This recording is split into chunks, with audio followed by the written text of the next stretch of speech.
Love you. Let's kiss for luck. They knocked me out the thought window there.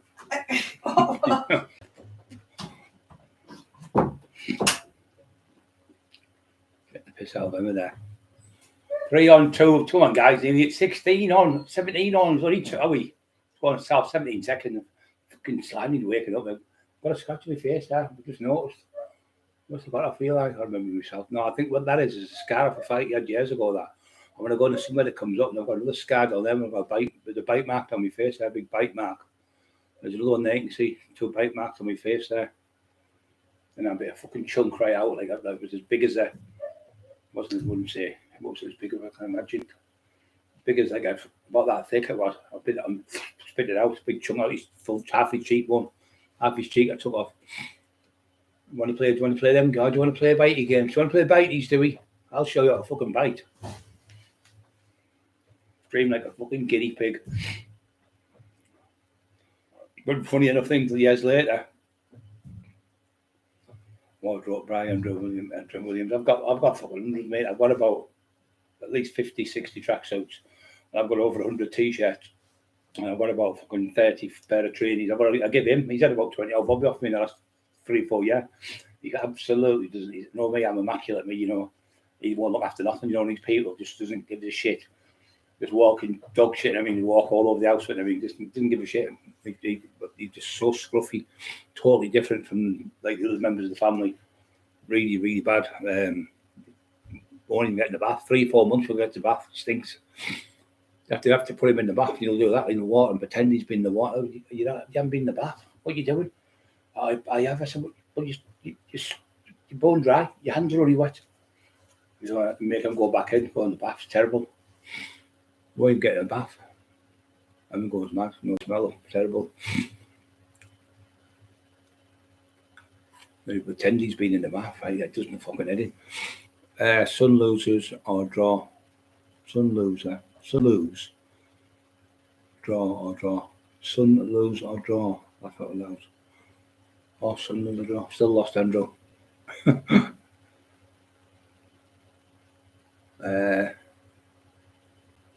Yeah, I've got loads of tracks. I've got like loads of limited edition ones as well, like you know the Harry Hansen and stuff like that, and like Henry Lloyd and stuff. Really, really expensive. I've got 400 quid the Henry Lloyd, but I got them. You know, when I was making a lot of money, then obviously with the gear and stuff and running the doors and stuff, you would make fucking tons of money.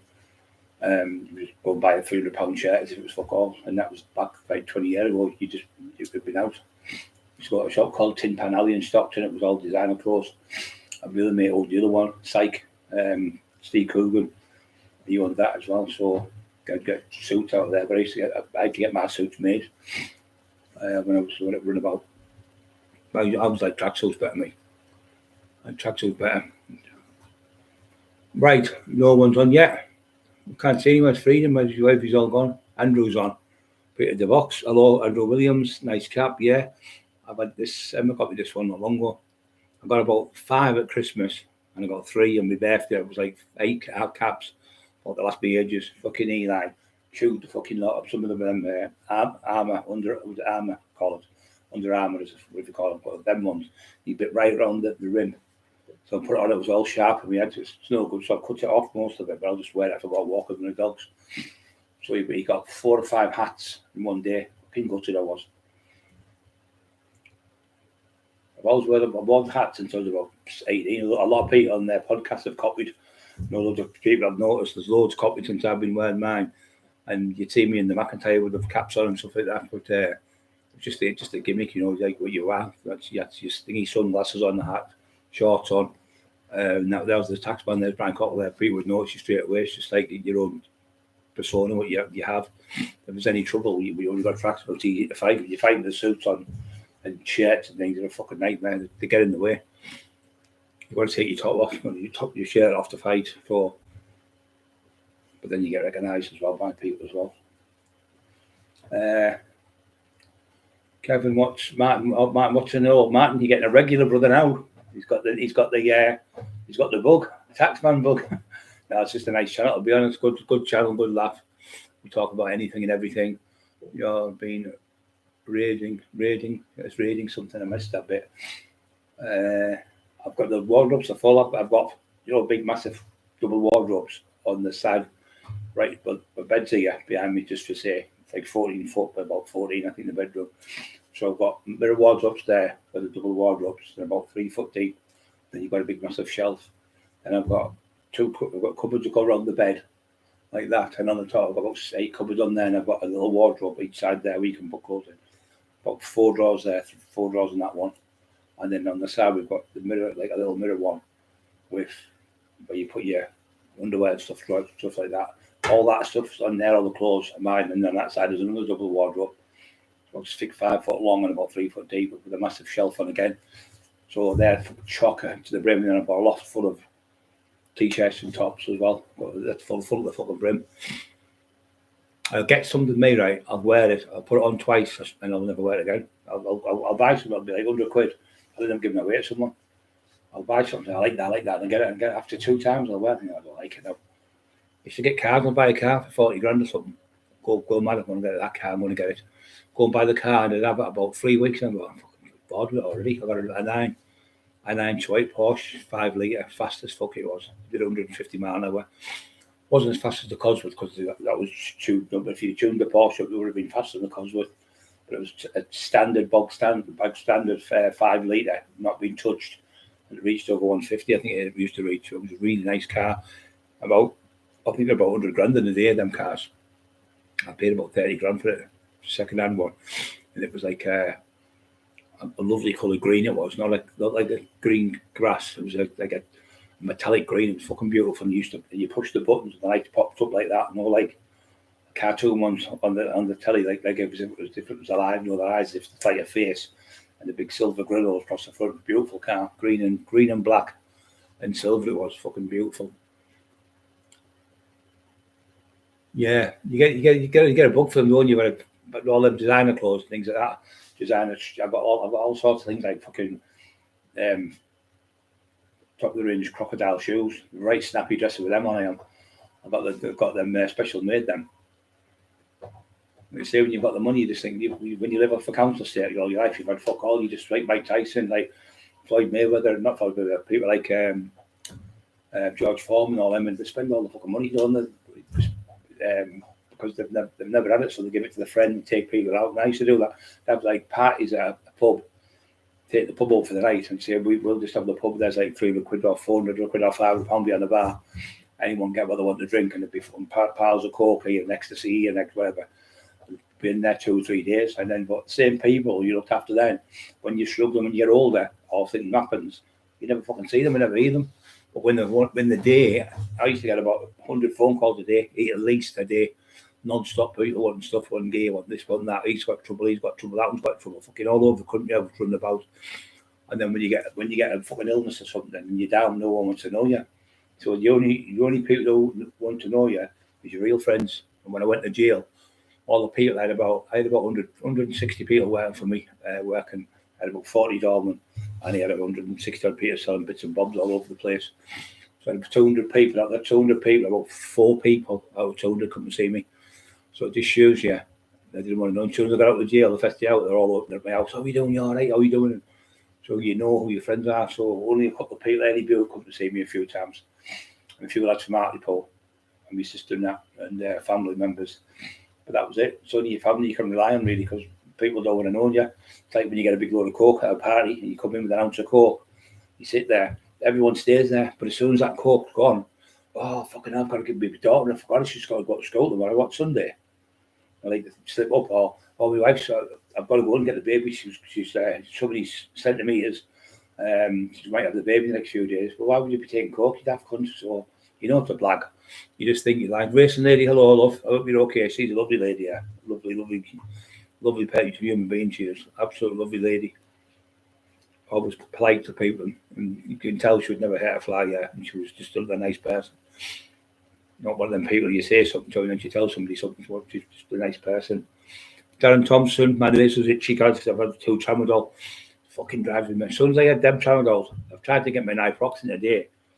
They'll give me my oral morph. I tried to get my naproxen, but as soon as I take that oral morph a bit, like 2, I'm supposed to take 10 mil a day. 4 times a day. So I take 2 mil on the night. When I go to bed, I might take 5 when I'm going to bed, because my hands that right hand's killing me today. But I'm definitely coming back. My strength, my size is definitely coming back on now. I'm eating better now. But that idiot was going, he's on the crack, he's on this. I'm in the crack. I'm on my dad's grave and my brother's grave. Since 4 years, come 5 years, will be in September the 22nd, or like 21st, 22nd, I had it in. And I took it twice on them two that night. The first go I had to go, I was paranoid to fuck out the windows, no paranoid. I fuck this time, I can't do this no more. And I stopped. Sorry, the hair itchy. I just stopped, completely stopped. And people going, when I was with that idiot, the fucking halfway, the author, wow, dude, you can't be a monk. And I went, look, I'm just going to tell the truth. I'm going to tell people I've been on and off the drugs for years.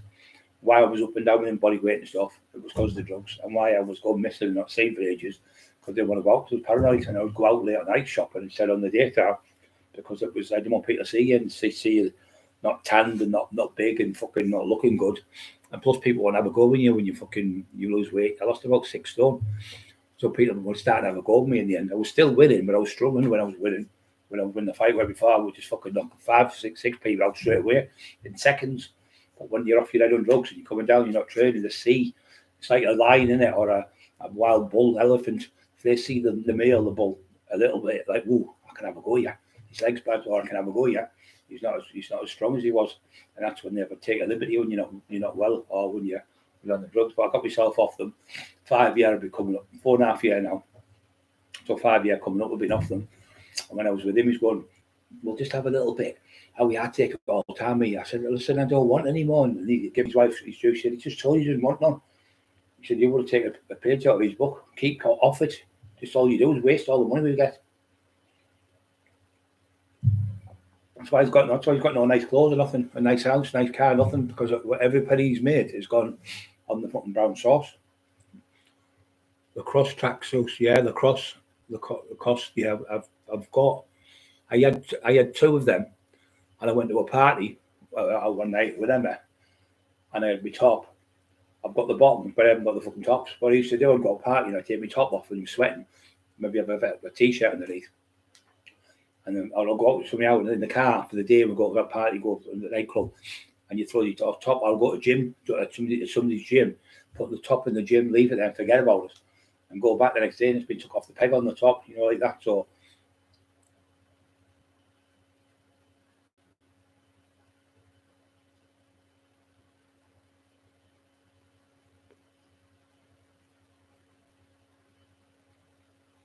yeah, but I've got that under my bed. I can't put that under my bed, mate, because the dogs go into the bed and rip everything fucking up. Yeah, across. Yeah, that was the crocodile that they're across. I didn't really. The cross. A lot of people loved them. I like the Ali Hansen ones were nice, and I like the Hugo Boss ones, and I like the Penn ones, the American ones. Penn, they were good. Bought 3 of them at Blackpool. Went to Blackpool for a weekend. I bought 3 of them. I think they were £200 each. I think I paid £600 for them. And I used to like troop trainees. They used to be a black and purple colour troop. They were fucking beautiful. I loved them. They were great for fighting because they were rubber soles. They were just perfect. Because when you've got trainees on your heel, can go over, especially when you're big, and you can crack your heel and break your ankle. I broke that ankle 3 times. I broke that one once to the side fighting. You just need to go over it, tumble, or you dislocate your knee a few times. I've dislocated my left knee. I still won the fight, but as I went down with him, I hit him going down the corner and half, knocked him out, and I broke his jaw. But if he recovered there, I probably wouldn't have beat him because I was laid on the floor. Couldn't get up. I had to get the lads to get me off the floor for the fight, get me up, and I was in the house for about 6, 7, 8 weeks with my leg went up like a football. I'm kidding you not, it was like massive. So it was full of fluid. And they said, got a doctor out, he said, just stay in bed, you can't do anything, don't put any pressure on it, and get a bottle or something to wee in. Don't get to the toilet until you have to. But if you're going to have a wee, so do it in a bottle. So I get to get a bottle to wee in. Yeah, but I was I beat the kid. I beat his brother. There's 3 brothers or 4, 3 or 4 that are from Hardwick, and every one of them is 6'5", 6'6", 6'7". They're all massive. I fight them in a pub with a couple of Speedy was with us, and I beat him in the fight next to the taxi rank in Stockton. He was all right, though. He never grasped me up.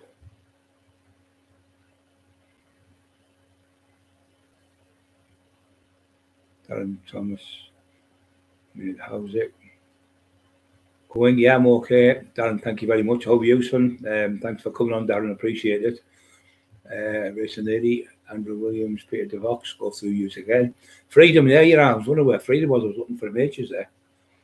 Tuesday Fest went on. John Usher. Hiya, John. You okay, mate? Yeah, everyone's okay in the chat. You see Peter DeVox. No, you can't take you can't take it with you. No, one thing you can't do. You come into this world with nothing, and you leave this world with nothing. Ashes to ashes and dust to dust. So you get these greedy bastards saving and saving and saving. I've got nearly £2 million. You're 88-year-old. You silly old cunt. You're going to die. Go and treat your family. Go and then get took off them. There's this new thing now. They're about fucking doing away with it now.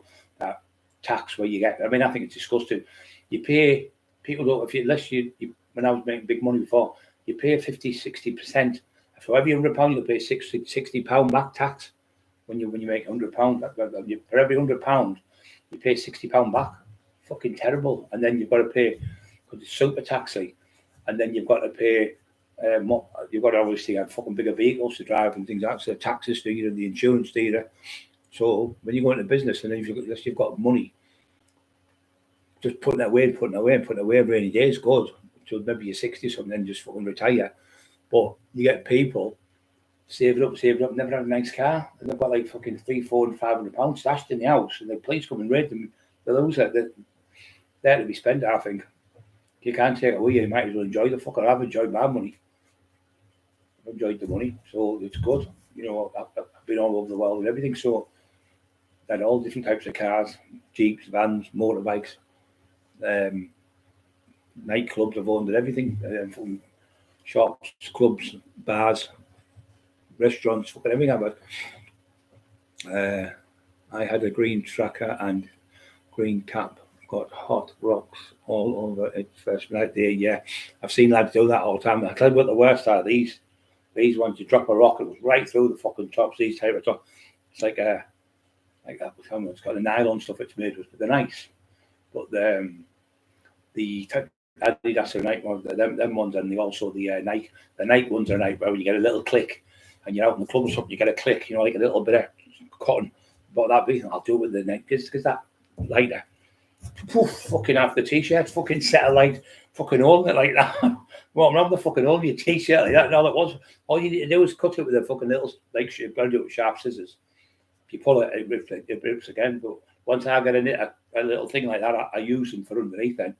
Because I don't have them. But I never wear nylon underneath. I always wear my nano top. I always wear cotton t-shirt underneath.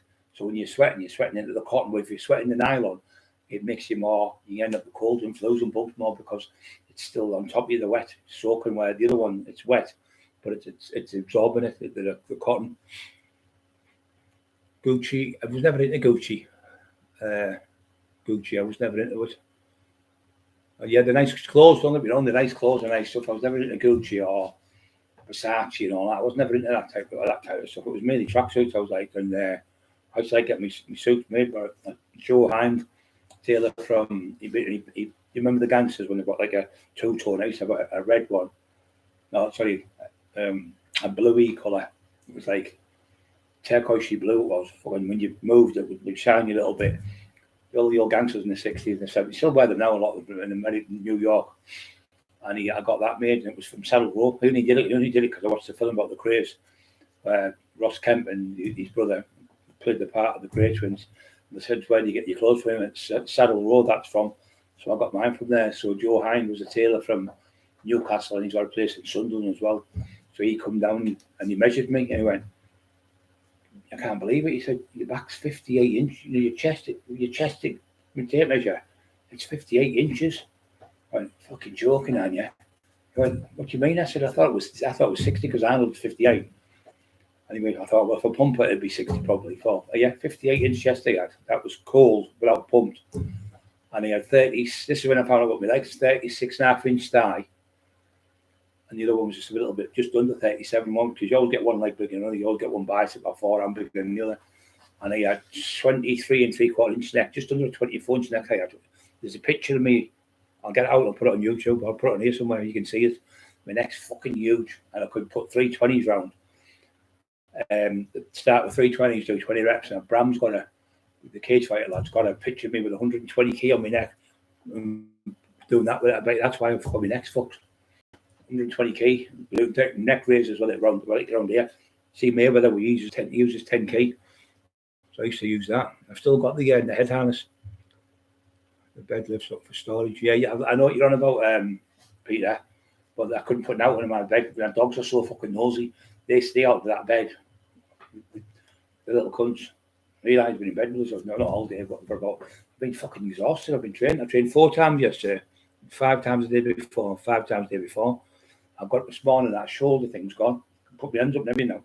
Couldn't do that. Couldn't put the arms up in the air. That's about 4 days ago.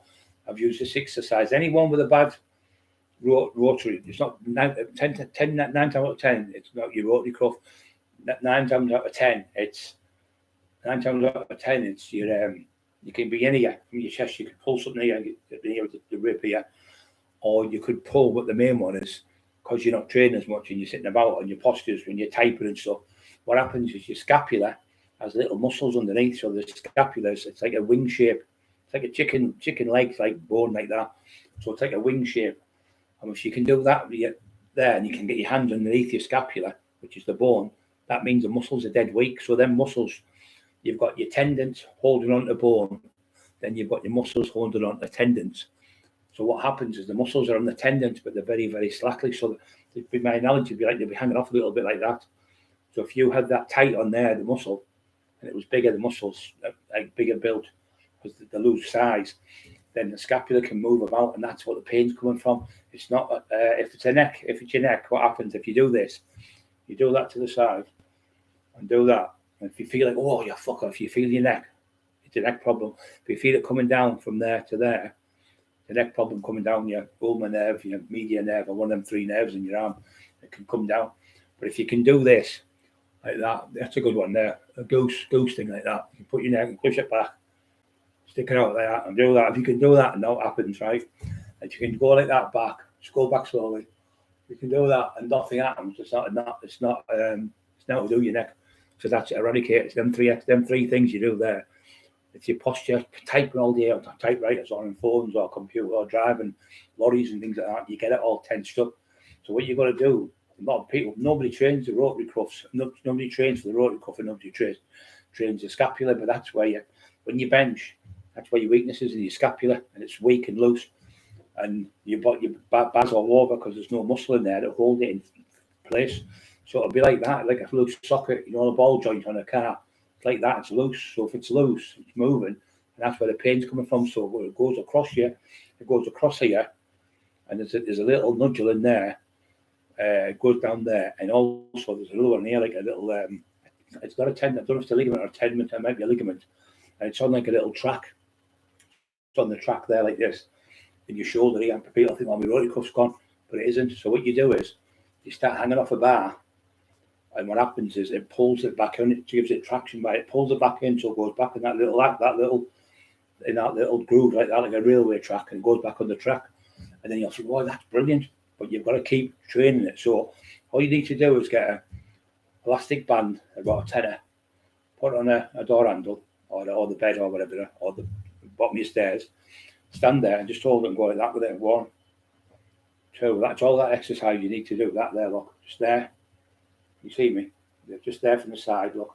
Come out to the side, from where your chest is there, start with it, and just come out to there like that, with that all the time, like that, and just come to the side, so you're coming out, say 20 reps, rest, and then hold it, walk 2 more steps. So you're holding it, so it's tight and tight and tight. You can feel it, your scapula pulling and pulling, but it's a good pull. You think, "Oh, that's good, I can feel that." It's not where you go, "You bastard," it's like, "Oh, I can feel that, it's great." It's like a good, when somebody massages you get there, "Oh yeah, that's it, that's to be sure you've got it perfect." Then it'll do it, like a little nodule. So if you train your scapula, I'll guarantee you within a couple of 2 days, 3, 4 days, doing that exercise, just start there, just doing that from the side to like that with a elastic band. You don't need weights or anything, it's too much complicated with weights. And if you go to drop the plastic band that doesn't hurt you. So I've done that for 3 days. My scapula's about 95% done. It's been bad for about 3 years, and I've just read up, and I found this one bloke, and he was, looked, I've done about 50 different exercises for it, and this one straight away, as soon as I did it, I'd start doing that with elastic band. You've got to use elastic band, you can't use a weight, because you can't hold the weight there and go back and forth, so that pulls the joint back in and out, and in and out, and it's pulling it in and out like that. So on the back of your head, on the back between your rhomboids, which is the muscles in your back there, it's like and you can do that exercise like that way as well. Hold it there and pull it together. As if you've got a boiled egg between your back, and you hold it 10 seconds, release it, and then do that 10 times. That strengthens up as well. But that's the best, that one. As soon as you do that one, you can feel it. As soon as you do that one to the side, to like that, back and forth, 3 days, 4th day to hit me tonight. And my hands are stronger as well. My grip's stronger every minute. And that's me been training 47 years coming up. And that's me still learning something in the last few days. So you never stop learning. Because there's always somebody else who's got some other theory. So you give it a try. You'll see different people, but you'll see cranks coming and talking shit. And I think you haven't got a clue what you're talking about. You don't even know the names of the right muscles. So when you look at them, you just have to look at the state of them. They've never lifted weight in their life. They're about fucking 9 stone or something. Could never train in their life. And they're telling people how to train. How's it doing? Freedom is asking. Anyone what do you want to talk about? Someone wants me, Brian. Oh, Freedom, all right, son. Oh, yes, I'm at your door. Tell him to fuck off. How dare he interrupt us on the Taxman show? Get his address on his house. Cheeky bastard. How dare you come on and fucking to Freedom's door when I'm talking?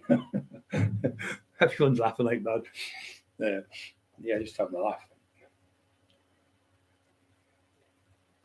I said to Bobby last week, Bobby, somebody knocked on the door. I think it was a kebab man.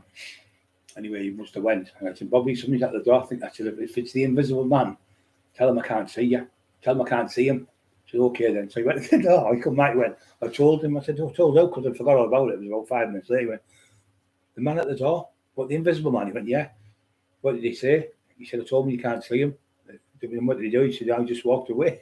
Okay, he's around the fucking twist, honestly, he is. Really believe. He's walked away. I said, well, how could you see him? Because I could see him, I could hear him, I could see his footprints. He's fucking balmy, he is, honestly. Honestly, he's fucking balmy. Tell him I can't see him. He said, I've seen him. And he said, what did he say? He went, oh, I'll tell him it's okay then. I'll see him later. I said, but I can't see him, he said. It's fucking funny as he is. Things he comes out with. Hey, Emma, just don't stop laughing. Baby Blue, waiting to get it. Oh, good. Oh, just to do with fucking skunk or something. Is it skunk you're on about? Baby Blue. Or is it a top you're talking about? Oh, off goat, still. Call him Billy. Billy Goat. Nick, knock, ta, break, fleece. Nokia fleece, Baby Blue, right to get it. All right. I don't like fleeces much, mate, because they make you hot, sweat like fuck. Make your chin uncomfortable. Fleeces, they make me fucking itch like mad. Because I'm allergies to dogs and cats and shit. So as soon as I feel anything itch on me, it starts to be itching. You've seen me with my nose and that. Terrible. I've had it since I was a kid. I used to rub my nose out when I was a kid. Fucking terrible. We lived in the woods, see. And in the countryside, and I was rubbing my nose all the time with the pollen. But it wasn't actually the pollen, it was the sap in the trees that makes you get it really bad. Seeing a doctor, he said it's not the pollen up the, like my lady, she has to learn now, but it took her about 4 years before she learned that I'm allergic to fucking perfume. I said, I can't fucking go mad because I couldn't sneeze, and it was all 50, 60 sneezes in a row when she sprays it. So give you a kit sneeze there, and when you're sneezing all night long, and my eyes up, just quickly close them with it. Terrible with perfume, the smell of it. It's flowers, you see, made with flowers. I got that stuff before that. It's really good as well. Something wort, St. John's wort. And it's made from flowers, and I was taking like 40, 50 drops because I was fucking massive at the time, full of steroids. And I couldn't sleep, so I was taking like 10 drops, 20, 30. In the end, I was taking like 30, 40, 50, 60 drops. And I told the doctor, he went, yeah, but you're allergic to flowers. That's made with flowers. I didn't realise. I thought it was... So it was about 30 years ago. So you've got to read things, haven't you, first before you take anything, in case you're allergic to it. It's like people in it with them fucking toasters. One the other day has just been killed again. They stick the knife in there like that, don't they? Get the knife out. dreadful, that's there, isn't it? Waiting for me to stick the knife with the toaster to get a slice of toast out and get electrocuted. 700 people a year gets killed by trying to get the jam on, jam and bread, as usually they say, trying to toast it. I thought, well, why would you put fucking jam on the bread? And I always wait. I put the toaster on first, make sure it's hot, then let it off. Then I'll put the bread in, because if you do it when it's cold, the bread doesn't taste nice, it goes like a brick. So make sure you get the toaster hot, and then put the bread in, and then cook it, then put your butter on, and then put your jam on. And I don't fucking use the same knife. But he does it. I'll Bobby, I go fucking mad with him. He'll use the butter knife, he'll do it all over, and he'll stick the butter knife in the jam. What do you do? And he went, I said, there's like, say, 3 different types of jam. She's got like lemon curd jam, butter, strawberry jam, and fucking marmalade, all over the butter's full of all different types of things. So I have the butter separate from him. It was a fucking nightmare, he is. Peter, if you shot a food, you could get the delivery. Freedom. Oh, that's nice here. Freedom, really nice. So yeah, it's lovely people on here. Lovely people. Lovely.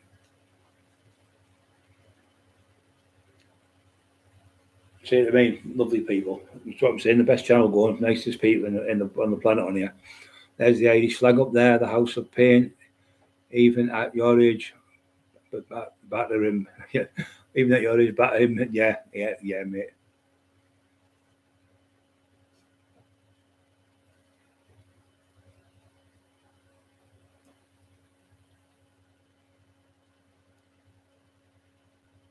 Yeah, the horrible country, and the people, you give them stuff and you trust them, and then they fucking rob you, and you give them like some. I've given people like all my wages, the full week's wages. I've had like say £5 wages coming in, or a month's wage like 20 grand. I've given them full fucking like 10, 20 grand to help them out to get something, and help them back on the feet, stuff like that. And then they fucking rip you off. It's a shame on them, isn't it, when they do that? When people do that to you, it's bad. Johnny Roxby, you alright, brother? Love your stories, mate. Yeah, thank you very much, Johnny. With age battling, as well, he said. Yeah, Paul Cresswell at the top. Listen, Lady Freedom, everyone's in the chat. Just having a quick look though. House of Pain, yes. Nice to see you, my brother. Welcome to the House of Pain, everybody now. Welcome to the Lion's Den. I used to love Madness. They were fucking class when I was at school. The first come out, I was 15, I think we come out. And I think I was 13 when the Punks come out, 77, I think it was. I am an Antichrist. The Sex Pistols were fucking class. Great. It was dead good, Johnny Rotten. I know Johnny Rotten, the other one, the one who died. She was really good with kids. She was always on kids for food and stuff. And they did a thing for the miners where all the kids were starving, they had no food. And he went and he was crying on the thing, showed he was a nice kid, but he was a bit fucking nutty. His mum used to have been smuggling drugs when he was a baby, and he's nappy and everything. He had a bad life, that kid. Took his own life, didn't he? The same people said, because he never killed her. All come out in the end, it was someone else who killed her, his missus, and they found out in the end it was a bloke who was a bit of a con man. He went in and he'd done that song, I Did It My Way, and he got £5,000 delivered off the check, I think he got. So they had £5,000, so they were showing this bloke the £5,000, and Sid Vicious had took loads of tablets, like say Diazepam, but like 10 times stronger, and he had 10 of them. They said no one can keep awake with them, so he was conscious on the floor, on the bed when he went in. This lad, there was another lad, and she was asleep on the bed. His missus, Sid Spudgeon, she was called, Sid Nancy, and he got raped in jail as well. When he got put in jail over there as well, and his mum had him, like I say, fucking doing all these mad things when he was a kid. But it came out, that bloke, when he went upstairs, he had loads of money, and he was just like somebody on the dole type of thing. And he went in, he had thousands of pounds, and the only person who had that money at the time was him. So because he was on the smack, and he was a drug addict, so just pushed it under the car with the cops. New York police, that was when they didn't fucking bother even investigating. But when they put a proper team together, it all come out. He never done it, poor cunt. But his mum said from day one, He never done. She took her life as well. It's fucking sad. So no matter what you've got, all that money you had, all that fame and all that good looking kid and everything, really, loads of money they were making as well. And it's not all about the fame and the money and everything that, because I've had millions of pounds through my hands, and I'm happier now than I had when I had millions of pounds and running the fucking town and having loads of fucking top of the range cars and motorbikes and jewellery and gold and watches and all that stuff. They're just shiny objects. I've got a car worth about $2,000 now. That could still get a nicer car, but to me, I just think it's $2,000. I put a 20 quid in it. It lasts me a fucking fortnight. I get 90 miles for a tenner in the car. And it's a nice car. So if you have a $100,000 car, it still gets you to A to B. If you go to the Tesco's to get a bit of shopping, the big posh car pulls up. Nobody gives a fuck. Like I've said, I've had top $100,000 cars, $120,000 cars, top of the range, fucking everything you think I've had cars. And people look at your car and they tell me later they start putting the shop and nobody gives a fuck. They walk around with the Adidas tracksuit on in the world, Adidas rings and the Adidas watch and the Adidas fucking hat, and people look at like nice tracksuit and then just go and talk. Nobody's interested. They just go and live their own lives. You know, you get people jealous. Where me, hi Emily, you okay, love? But, Emma's friend Emily, and Freedom, yeah. So I've never been jealous of anyone in my life. If anyone was getting at school more than me, I was never jealous. I've never looked like he's got 3 tracksuits. I haven't got none. I've got holes in my shoes. I was never jealous of anyone. And I'm never jealous of these people when you see them. He's only a millionaire. Well, it's all right for him. But you've got to remember that man had the same chance as us, and you've got the same chance. He went to school. He studied like fuck where we've carried on and didn't want to fucking work. He's got to college. He's got to the next stage. He's got to university. He's passed the degree. He went and got another degree. And then he's on fucking making 100, 200 grand a year, but he deserves it because he's put all the work. If you're going to work for something and push yourself and you get there, I have all the respect, no matter how much money they've got, no matter how much toffee knows wherever they are, they want to get to that stage. They've just been on a counter state like us, most of them, and have bettered themselves. There's nothing wrong with that. When people start looking down on other people, that's when I don't like it. No one fucking judges anyone. I remember Jesus was trying to get, there was a man trying to put money in a pot to get some money for the poor. Alms for the poor, they used to say. Alms for the poor, alms for the poor, which was the coin what they used to have in them days. So one man went up, and the equivalent to us now would be like, say, 10 pence he put in. So the millionaire come up and put £1 million in, and he said, oh, thank you to the millionaire, thank you very much. Then the 10 pence man, he went to him, he said, thank you so much for what you've done. Thank you. I can't believe you've done this. Thank you so much. He went, whoa, hold the thought in our language. Wait a minute, I've just put £1 million in the pot. Why are you giving him more praise than me, Lord? Why are you giving him more praise than me? I'll give you £1 million. Yeah, but you still got another £30 million in the bank. He would give his last 10 pence. I love that story. So he gave everything he had. So in other words, he gives everything he had. He had nothing left to give. So he gave everything. I thought some of the stories in the Bible are marvelous. You know, some of the stories how they come about and stuff. I love it. And then there was the one with where the son went away. He got half the money off. He went away and spent half the money what he got off the farm and everything and the land. And when he come back, he welcomed him back with open arms and praised, I love you, son, I love you. And every the other one was jealous of him. Why did you give him that when you could have all that work? I stayed with you for 5-6 years and he squandered all the money. He said, because he's still my son, the same as you. And he couldn't understand it.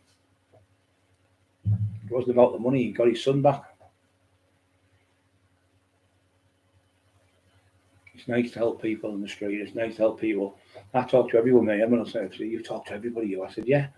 Put people that smile on people's face, have a laugh at them, and you better watch yourself tonight. You'll be like a young lad with his missus or something.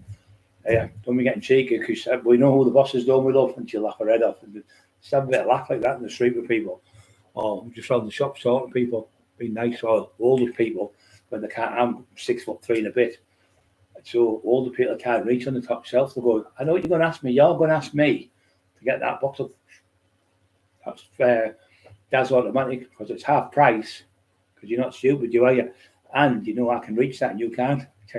He's good, isn't he? She was about 75, 80 and the daughter was about 50. And I went, there you are, princess. Oh, she said, I've been called princess for years. She was about 80 years old. She loved it. And Mum said, thank you for that. Because it was like behind when she went with the old lady pushing the trolley. She said, thank you for that. You made her day there. It's just nice to help people. You get these people rushing about everywhere. Can't wait to. I need to get there. I need to get there like a lunatic. They're doing like fucking 40, 50, 60 mile an hour on a 30 mile an hour road. The difference of hitting a child at 30 mile an hour from 40 mile an hour is massive. You kill them right outright. Hitting somebody at 30 mile an hour is bad, but hitting them over the speed limit at 35, 40 mile an hour, just you're dead. And I would hate to ever kill someone and be my fault, being drunk, being over with drugs, or driving like a fucking lunatic. I only do 25 mile an hour where I live, and you get people beating go, fuck off, you know me head. I don't swear, I let them go by, and I'll go, thanks, bye now, bye, and I'll wave at them, because if you respond to them, like the police respond, or they don't fucking respond, or neither they scrap them, right? If you had the army, when you phone the army, they come out, or the ambulances come out, or doctors come out, when they don't react to something, they respond to it. When you react to something in temper and you scream and argue at someone, you're the one going to get locked up, not the person who's been beaten the all night. Yeah, they're just fucking idiots. So why give them the time of day? Just go, when they go beep beep beep beep, go, thanks very much, have a nice day now, and just smile at them, and you'll see the face, fucking bastard, fuck off, and do all that, and just smile. So if you pull that, say, pull over, I'm going to fucking fight you now, which I've done myself years ago, you just get locked up. Get locked up like you're a fucking maniac. So you can't get your cards copy everything from road rage over nothing. The voice got locked up for that American. Got locked up for that American. Freedom.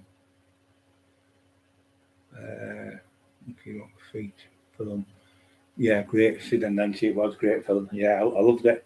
Absolutely loved it. I loved the honesty of him, and the honesty of the both of them. He couldn't fucking play that guitar, like, could he? God bless him. But he was a good-looking kid as well, so that's what they needed. Because actually, what happened is, when they went there, that place was run by Malcolm McLaren, and he had what his missus used to have the mini skirts and all that stuff, and the bondage gear and everything. So the punks used to wear that. And she said, there's a lad coming in called John. I believe he was called John Lydon Money.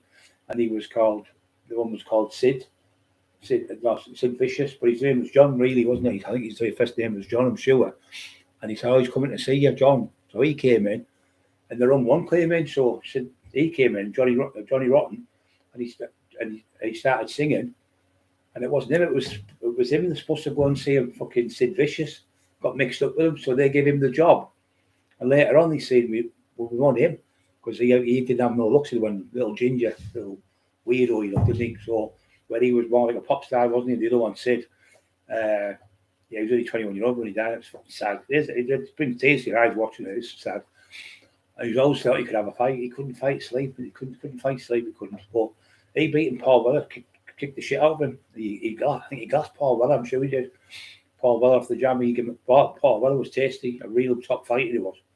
Really could have a bare knuckle fight. Really tough lad he was. I watched that the other night, Quadrophenia. I go back and you see all the stuff, and you go back and remember things in the beaches and stuff.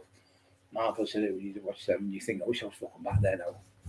You know, so these days, fucking shite in it. Yeah. But he was a talented kid. He did loads of good stuff, but he couldn't play the guitar. He was just fucking doing that with the guitar.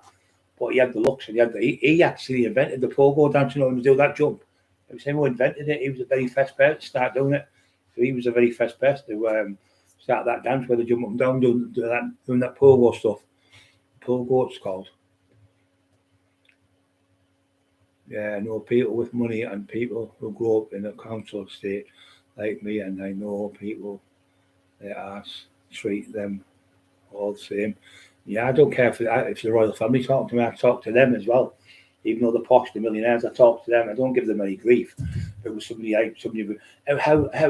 gosh, I've spoke to loads of them. But do you really knock people out with one punch? This bloke we've got 50 million. This bloke I was talking to, and he played in tennis every year with all the Toffs and Prince Charles and all them. And he was a photographer for the Daily Mirror, and he did a story on me. And he came to see me. I met him at Darlington train station, and he was like, can you really biff them on the nose and knock them clean out? I said, oh yeah. And my brother was out, Jamie was with us. And the lad who was the news report was called Anton Ivanovich. He was a Polish Descendants, but he won the Pulitzer Award 3 times for the Daily Mirror. He was the #1 newsreader when there was what was it called? What was that place used to say it was all getting blown up all the time? Beirut. He was in Beirut. That was it. He was in Beirut as a BBC news correspondent with the jacket on, all the bulletproof vests on. He was a lovely man, him. Bald-headed lad. Yeah. I forgot what we've seen. I've met all these top people from all over. They're more excited. When you meet these people, movie stars now, they're more excited about us than they are themselves. Because, could you really knock somebody out? Could you can do this? And because it's like Terry used Bones of the day. Terry Stone, he said, we only acted. What you did is amazing because it's real what you did. We were only acting as actors. So what you were doing in real life is never going to be emulated again because no one's going to be able to do what you did, the taxing thing. You're the only tax man, really. Everyone knows the tax man's Brian Cockerill. There's not like 500 taxmen or 10,000 gangsters called the tax man. So there's only one person called that. So you're like unique. And he said, and that's why people like you because you're always nice to people as well and polite and pleasant. It's always nice to be nice to people. And people like you better. When I was in jail, people go, go on, you can go before me, right? If you want to play snooker, I went, I'll try pool. No, I'll stand in the queue, son. You before me. I said, just because I'm a better fighter than you, that doesn't give me the right to go in front of you. I said, you stood there before me. It's your turn to go before me. And it was just people warm to you better like that when you're polite or you're bumping into somebody in a pub and say, I'm fucking hell, sorry, sir, I've spilled your drink. And they might have spilled yours, but I'll just pretend it's my fault and say, no, yeah, but I'll get the drinks. Get him 2 drinks, it was my fault, I clean it up. And he'll go, I spilled your drink, He said, Brian, what do you do, knock you out? No, you only bought me the fuck off, no way. And he said, no, he bought me a drink. And he sat down with me, I sat and talked with him. He said, fucking, in the rave and that with him, he was fucking class. He said he was nothing like what you think he is. Proper gentleman. So, the people at Teesside who know me, all know I'm like that. Everyone knows I'm like that. The only person who ever called me whatever in my life is that idiot. That little crank, I don't mention his name now. But up North Shields, Simon, okay, mate. Richard Smith, hello, Richard. Hope you're okay, brother. I'm okay, Richard. Thank you for being on the show, classmate. Yeah, it's always nice to be nice to people and be polite to people and be like courteous and be humble because it's like going up the tree when you get to the top. Don't call people on the way up because you might come back fucking down. That's what they do. You get these people just calling people. He's not as good as me. I'm better than him. I could do this better than him. I can do this. And yeah, don't forget to hit the like buttons there. Borough is telling you now. m/Borough features / YouTube. Cool. That's there. Freedom's in the voice. Hit the like button. The voice is saying thank you very much.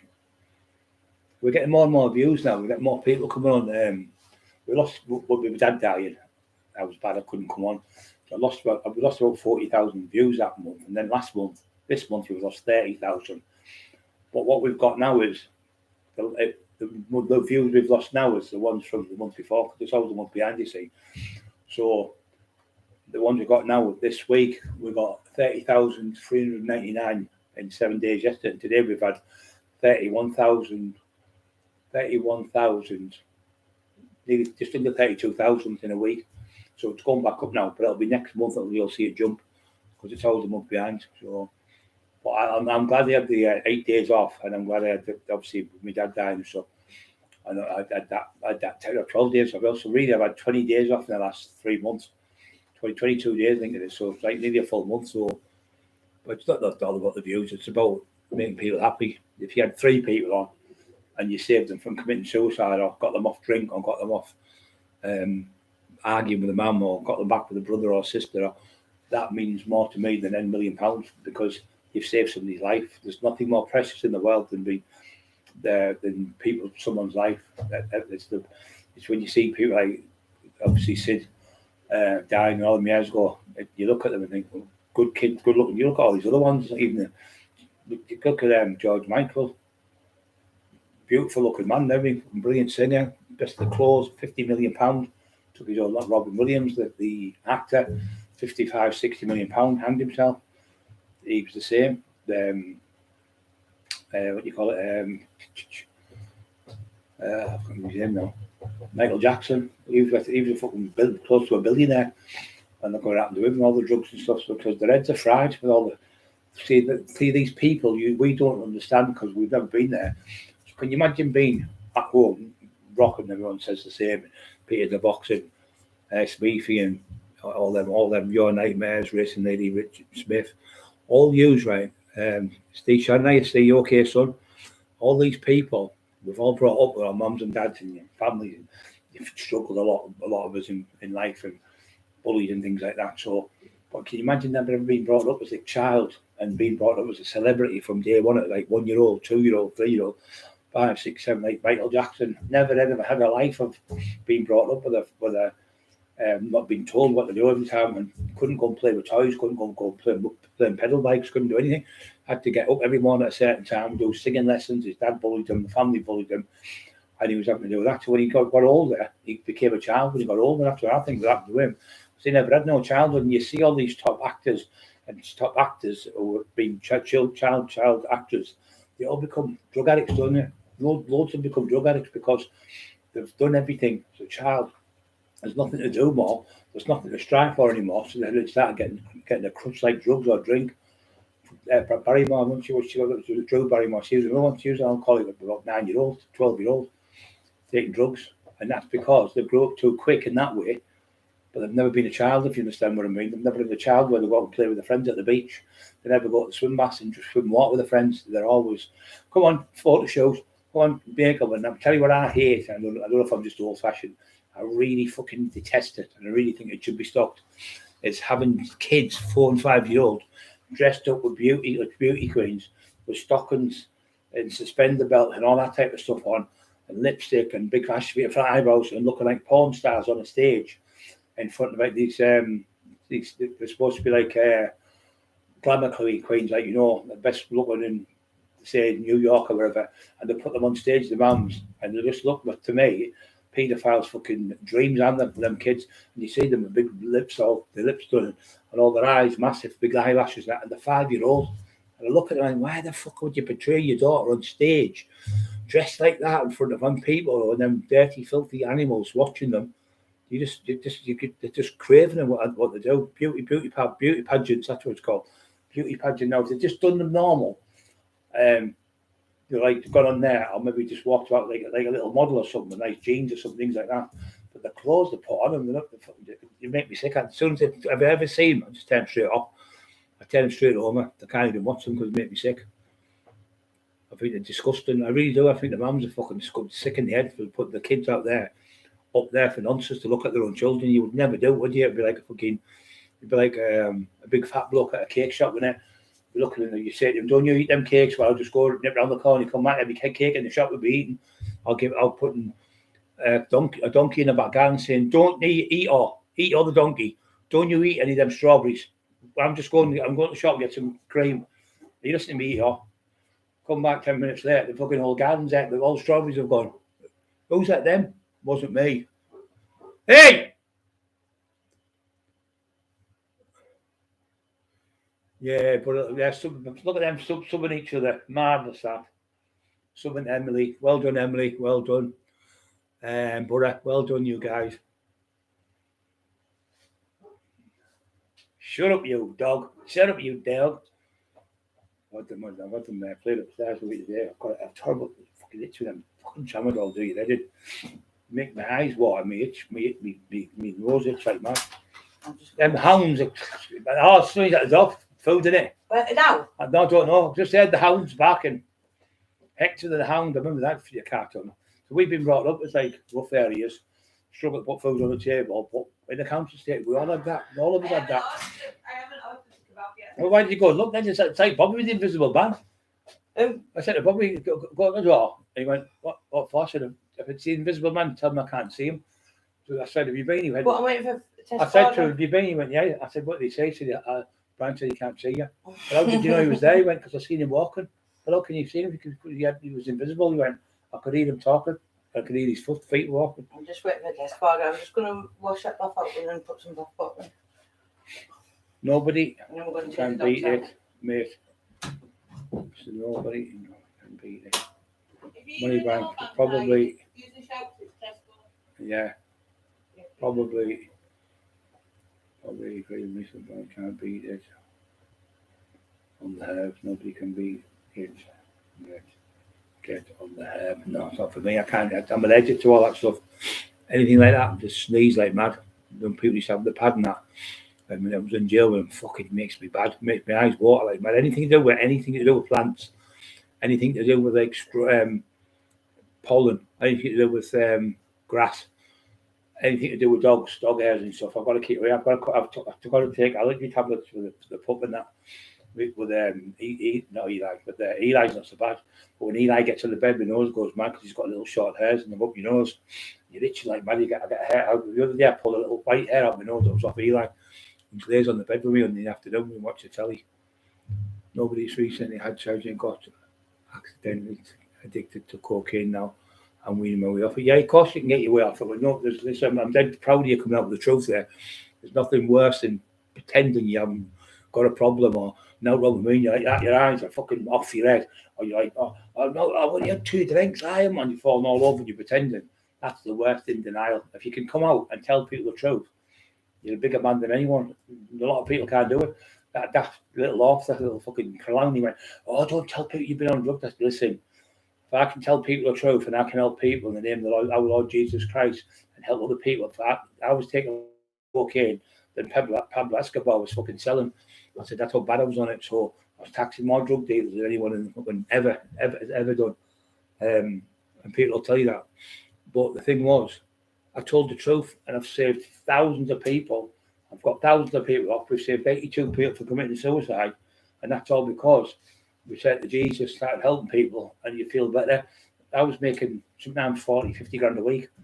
Now I don't make nowhere near that, but I'm happier now because I've got no hangers on, no people fucking trouble at your door, no like that shit when you get that fucking just water for ducks back with me. That fucking few things for the windows and that's just divvy cunts. But I don't sit here in fear where that silly cunt, wherever he's at, he's hiding in a safe place, police house. Every time a bang goes or a kettle or fucking a backfires an exhaust or something or a bin lid, like a shopping trolley falls over or a green bin falls over, he jumps out his skin because he's on red alert every day. So you've seen look how well I look now. Now obviously my dad's dead and buried. But when I was bad, obviously, he was going, he's on the crack. And I never took fuck all on my dad's grave and take it out. It was just, I couldn't eat. I couldn't sleep, thinking I hope it was all right. And I couldn't get him buried before Christmas because the family couldn't get him buried before Christmas. So we had to wait till the 28th. So it was 6 weeks, 6, 7, 8 weeks, he was dying with cancer and pneumonia and all these other different things. And then he got it, and then when he died, we had to wait another 17, 18 days to get him buried. So that was the hard time. And I don't know, it was at Christmas where Scrappy died the year before. So that was there as well, about poor Scrappy. So I wasn't eating. You can't eat, can you? When somebody's, my dad was nearly 80, but it's a horrible thing. But that idiot said, "Don't tell anyone, because you'll all fall against him." No, so I went straight on the BBC radio. Teas in Hartlepool, Middlesbrough, this area, you can hear it. And I got on there and I told them on the morning at 8:30 in the school. And I went in the school, there's about fucking 100 odd kids in the school. 3 schools amalgamated into one. Then I went to Blackhall, did another one up there. I told the kids there, when you start taking it, when you start selling it, you start taking it. Once you start taking it, then you're in danger because if you take too much, then the drug dealers start putting your windows through, your mum's windows, your dad's windows. So you're not just putting yourself in danger and your family, you're putting your mum and your dad, who are older people, in danger because they'll go to the houses and put the windows. So that's what's happened to that little fake off. Everywhere he's gone, he goes and gets drugs. He gets his windows put through, then he goes and gets a move. So that's what he does. He's been doing that for fucking 20 odd years. And now he's chased right out of the northeast of England. So, and I'm sat here having a laugh with you. He can't go anywhere. Can't go anywhere without looking over his shoulder. So I've got the last laugh on him, and I'm still haven't been charged. I don't know if we're going to get charged now. It's a year now. It's a year on the 25th. since I said what I said. I never done nothing, never moved out of the house. So how can I get charged for something I never moved out of the house? And all the other people, like Steve Shannon, Carl Walker, and what else was it? It was it's D Mac. All them have been arrested, and they've looked at all their stuff, and there's nothing on there. So he's made all them lies up about them as well. For them to be arrested and pulled in, and you're under arrest for such and they've investigated it. It proves it's great for me because it's about eight or nine other people has been arrested, and none of them have been charged. Not one of them, not one single person's been charged because he's a compulsive liar. If he had the proof, we'd have been charged by now. But the barrister taught us the last 2 weeks ago, and he said, I've never heard of anyone being on bail for a year. It's called release under investigation. He said, I haven't. He said, other people, the mafia lads who he talks to, and they talk to me, said the same. I've never heard of anyone being on bail for a fucking year. Not even on a charge. Just been arrested, and it's still on. It's like they leave you dangling over an edge, isn't it? But even the most that could go be a caution. Actually, I'm doing great, and thanks, mate. Yeah. If you ever need us near Emerson or nobody, I'm always there. I'm only a text away, son. You know that. And you're doing brilliant. That's all you got to do. What you got to do when you come off drugs, don't think I'm going to stay off for 100 days. Just say, take every day, 24 hours. I'm going to stay off 24 hours. I'm going to stay off for another 24 hours. And that's easy to do. I was doing it before when I'd stay off for like 3 or 4 months. Right, that's it. I'll go back. I'm going to have a go. I'm not the slave to it now. I've proved to everyone, look, I've been off for 3 months. I'll just have just get 100 quid worth for the weekend and enjoy myself. Go and get myself out, and, come back, have a few bits of gear, bit of coke, I'll be all right. First line, first pipe, oof. Fucking for 2 weeks later, still on it. And it's fucking horrible stuff. Because you can't get off it. It's because one goes too many and 1,000 never enough. And it's a true saying. Some people, like alcoholics like that, they'll have one drink and then they'll just be on the drink for 2 or 3 weeks, can't get off it. It's like, and then the people have had been abused and stuff through it because they use it as a crutch. But the thing is, you get up and you've still got the same problems in your head, what you went on the drink for, and you've got no money left, and you've got no shopping in, and you've got a busted head, and you've got a hangover, and you're thrown up and everything. So that's not the way out of it. The best way is getting help by, talking about to people, getting in the gym, getting yourself a little job or something, even if you're working free, like a charity shop or something. You work a couple of 2 or 3 hours a week, 3 days a week. You're getting out there, you're going somewhere, and you're helping people. It's not like you say, it's not just about money, it's about occupying the brain and occupying the mind. Once you occupy, I haven't Eastern Mains, that's what I've just had.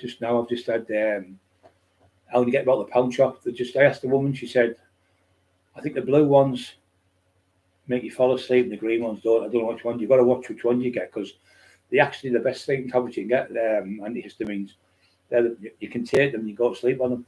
All bodybuilders in the 80s who couldn't eat a lot of food, if you take two a day, 2, 3, 4 times a day, and make you eat like that, they make you hungry as well, a bit like cannabis. But you fall fucking asleep in the gym training. That's the only thing.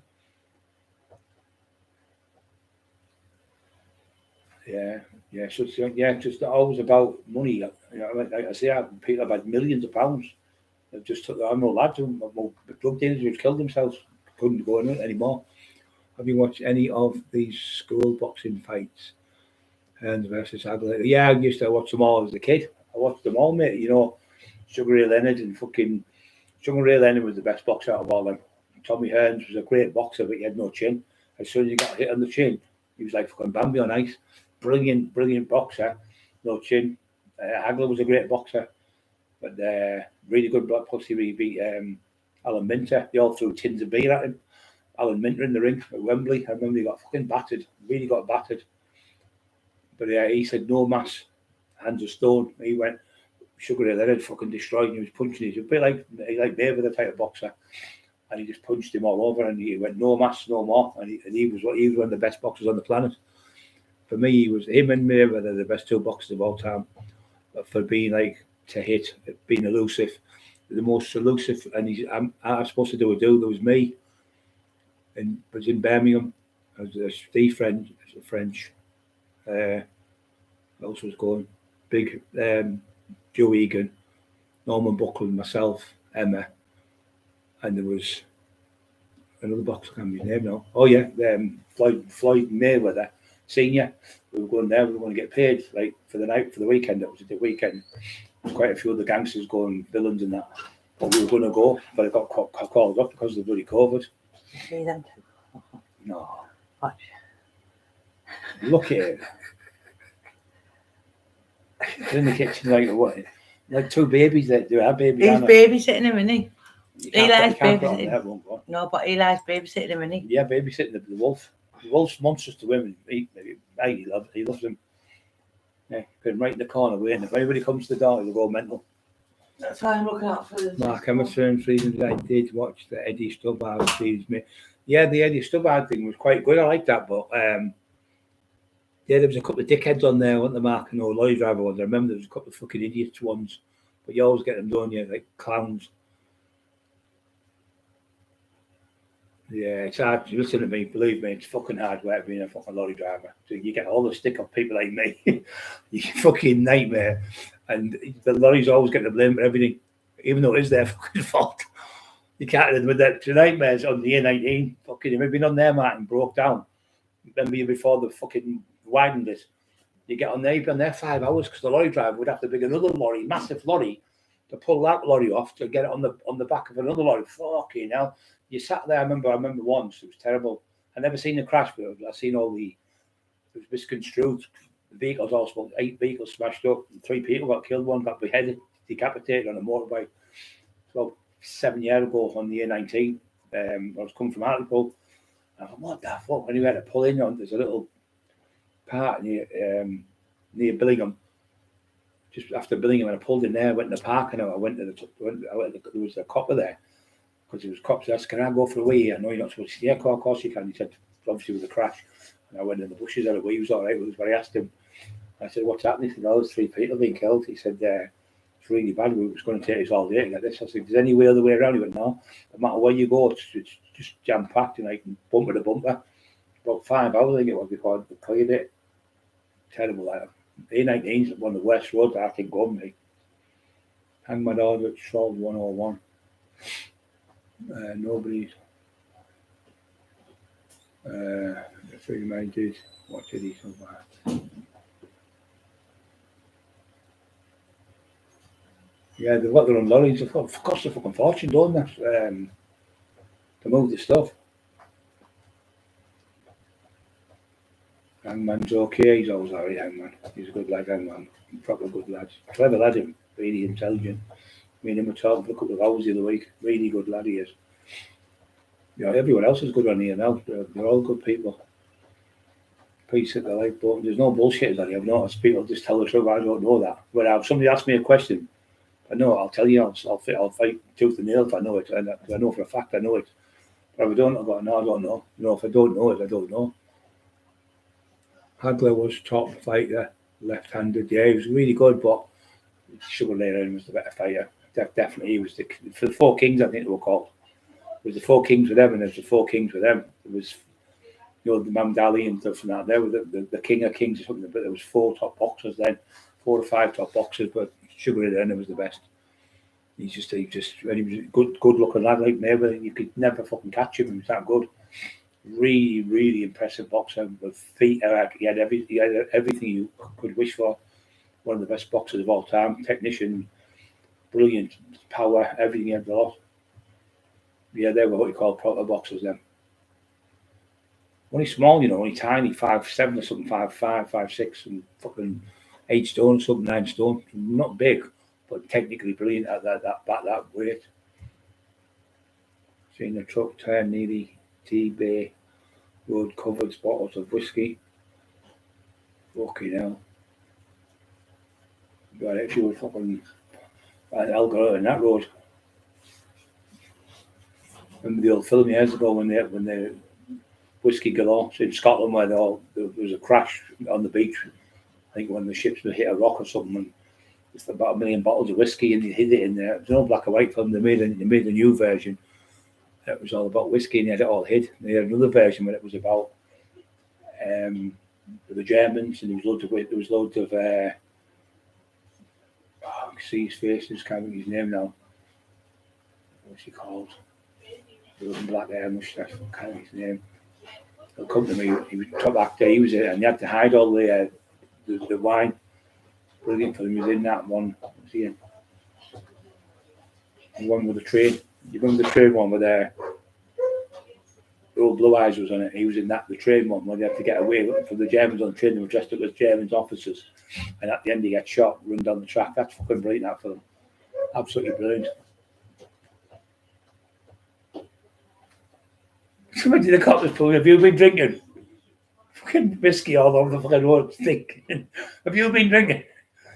Now look at the back of here. Fucking whiskey all over the place. You could imagine if it was real and you'd say you crashed and it was only on your own and you're fucking full of whiskey. You've been drinking. I got some nice wedding cake. Oh yeah, I like wedding cake. I like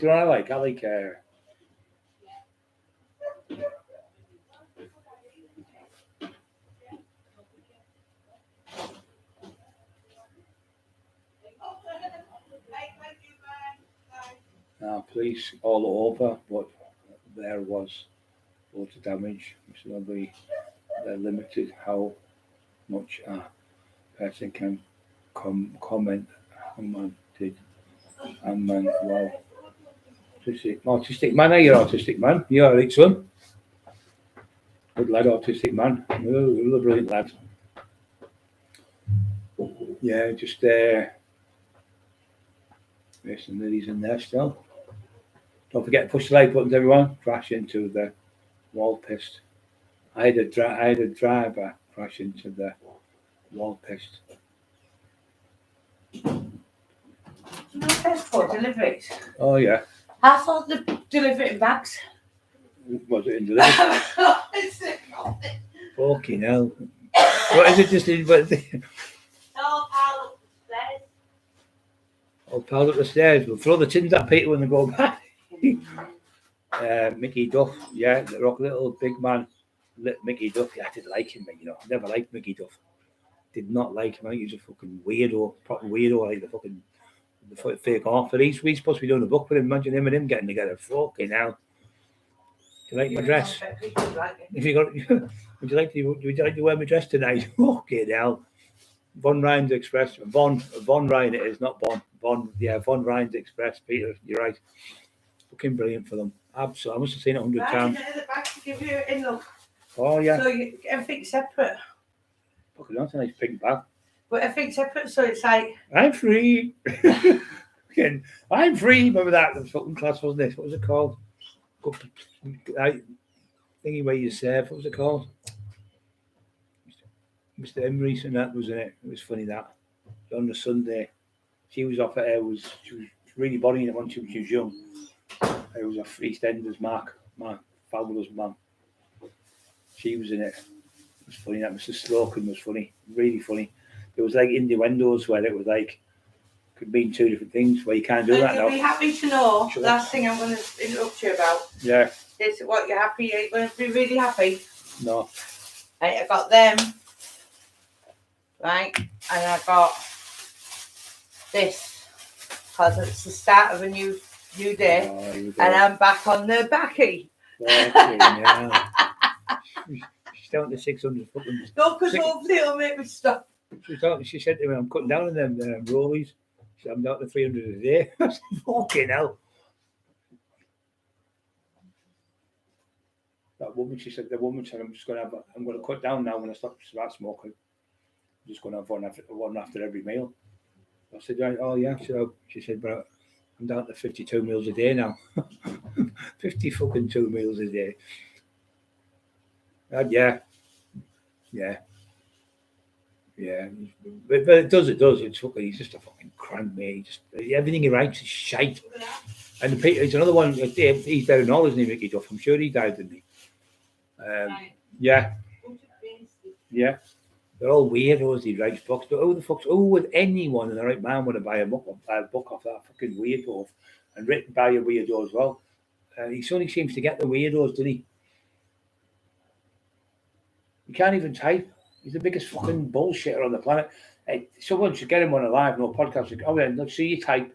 He'll refuse to type because he can't type. He's never typed in his life. He talks shit. Mark, what's the hardest trucks to drive? We're going to get Mark on the show. What's the hardest trucks to drive, Mark? What about the Safeway ones? Are they easy to do? The shopping ones?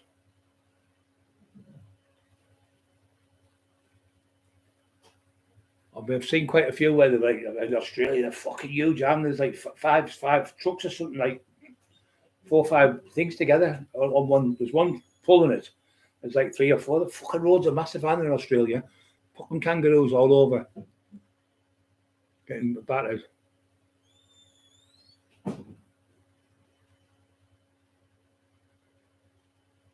I think when jackknife, I never knew what that was for ages. Jackknife, it's when they go sideways, isn't it, and then tip over. Seen quite a lot. I tell you what else I've seen quite a lot of them other ones.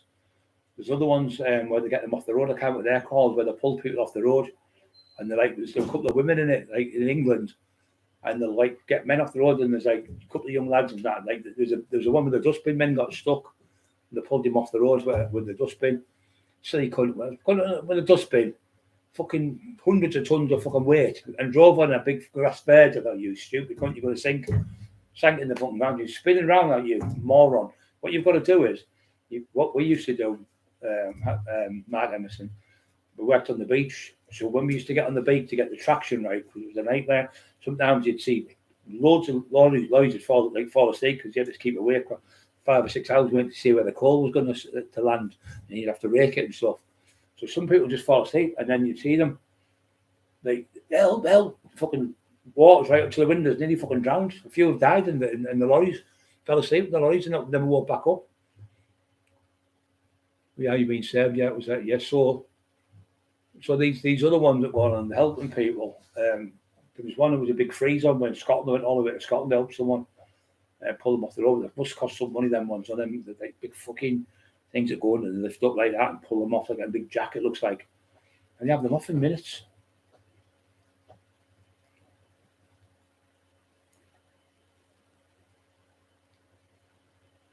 Yeah, some man, I've seen loads of them fucking drive. I've been doing like 60, and he's gone past me at 70, 75. I'm beating him, and he fucking slow down, you fucking moron. Because something like that, at that weight, you're in a car, like half a ton car, go straight through a wall. You wait somebody one of them lorries, you go over it. The car goes over, the lorry goes over the car, about 100 fucking ton or something. The car's only 1 ton or 2 ton. They'll go over the car like that, like a pebble, bump, bump, bump, and the lorry can still keep driving. I've seen them do it. Fucking ridiculous. You can't argue with them. They're fucking massive. I fucking hate them, mate. They scare me, I'll tell you the truth. I fucking hate them. I hate the country. It's not now. It's not because now. It's because I need to get my back windows fucking fixed in my car. I need to get somebody to get my windows fixed, because when I'm driving the back windows off, it sounds like you've got 2 flat tyres. I'm saying, she's going, can you take me? I can't fucking hear you. The windows are gone in the back, so I don't know what the fuck's happened to them, because I think it's either water's got in and it's fucked the you know, when you go through it. I used to get that, but my hands were okay. I used to do all my own woodwork, drilling, metalwork, soldering. I could do everything. Could fix tellies. Years ago, I used to fix the old tellies and that for all mum and stuff, radios and that. Can't do fuck all my hands now. So I just asking other people. You feel like embarrassed asking people to help you to do things. But yeah, fucking the windows are fucking stuck at the back. The front ones go up and down, but the back ones don't. So you can't, you know yourself. If you open the window, the kids open the window. Oh, fucking hell, got a flat. It's the kids open the window about 4 inches. So both my windows are right the way down. So I'm taking Bobby for his job to Hartlepool, and I'm driving in them. Another lorry. I'm thinking, I was going to fucking hit us in a minute. I'm fucking paranoid to death with him. And then they get them cheeky cunts when they're pulling up on the pavements and that. Morrison's. I got my delivery from Morrison's. Ooh, freedom. You're going fucking posh. Hey? Morrison's now, eh? Not fucking like Tesco and Asda like all of us. Fucking Morrison's. Fucking next week it'll be, what do you call it? Fucking, what's that posh one? Marks and Spencer's freedom's going to be in there next. I'm going to put them cheapest versions in. Yeah, I've seen a few programs where they've got a tin of rice and they've got a tin of pears. That's similar to a tin of rice to a pear, Or pound of sausage, I'll give you fish fingers. It's fucking nothing similar to it. Relax in bed, sons.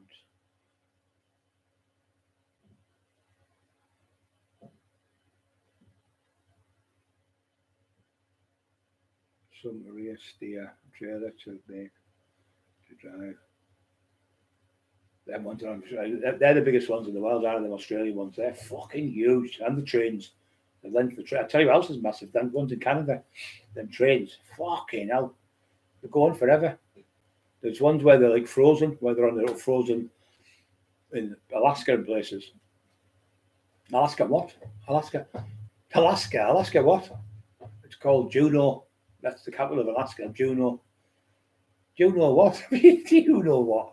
The big freeze on YouTube is a good watch. Army dig old people out. Yeah, I like things like autistic man. I love this. I love watching things about. I watched a couple of army films last night. A couple of army. I watched the one about the Sudan when they won there. What's he called? What's he called? Kitchen. He called him Kitchen. He won there in Cartoon, I think it was called. Cartoon, the place where it was in Egypt. I was watching that.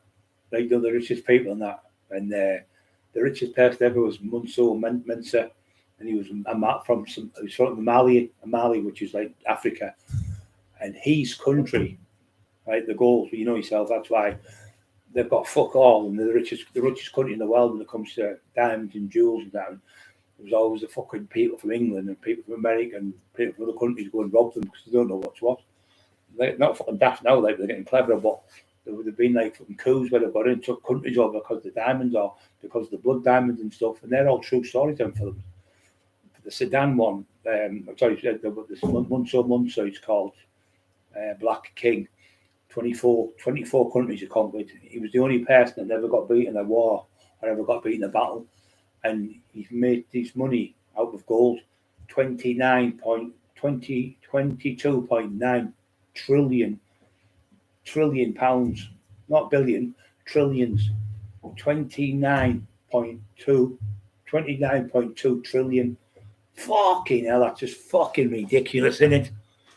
Imagine trying to tax that cunt. It'd take you forever to carry that, wouldn't it? You taxed. You better get them fucking lorries lined up. Get on here, you freedom. Get up here now. I'll get everyone off here coming up. I've just fucking taxed 29 trillion. That's what he was worth. 29 fucking trillion. Trillion. Fucking hell. The richest man now is about 400 billion, I think it is. They had trillions. So they undercover. So what it was, about 60% of the gold in the world come from where he was from. They dug it up, like grains of sand, and obviously made it, and they sold it. And the main thing they had, more money, was for the salt. You need salt to live, obviously, because you die. You need salt tablets and stuff. Hacksaw Ridge, that was a good film, yeah. I don't like it as good as Platoon was good, and I liked Once for Warriors. That's a good film. You ever seen that one? The fight when he's a fighter, and his brother-in-law that rapes his daughter, he kills him. It's fucking brilliant, that film. Australian, I love Australian films. I think they're fucking class, really good. Well, the ones with the, what do you call them?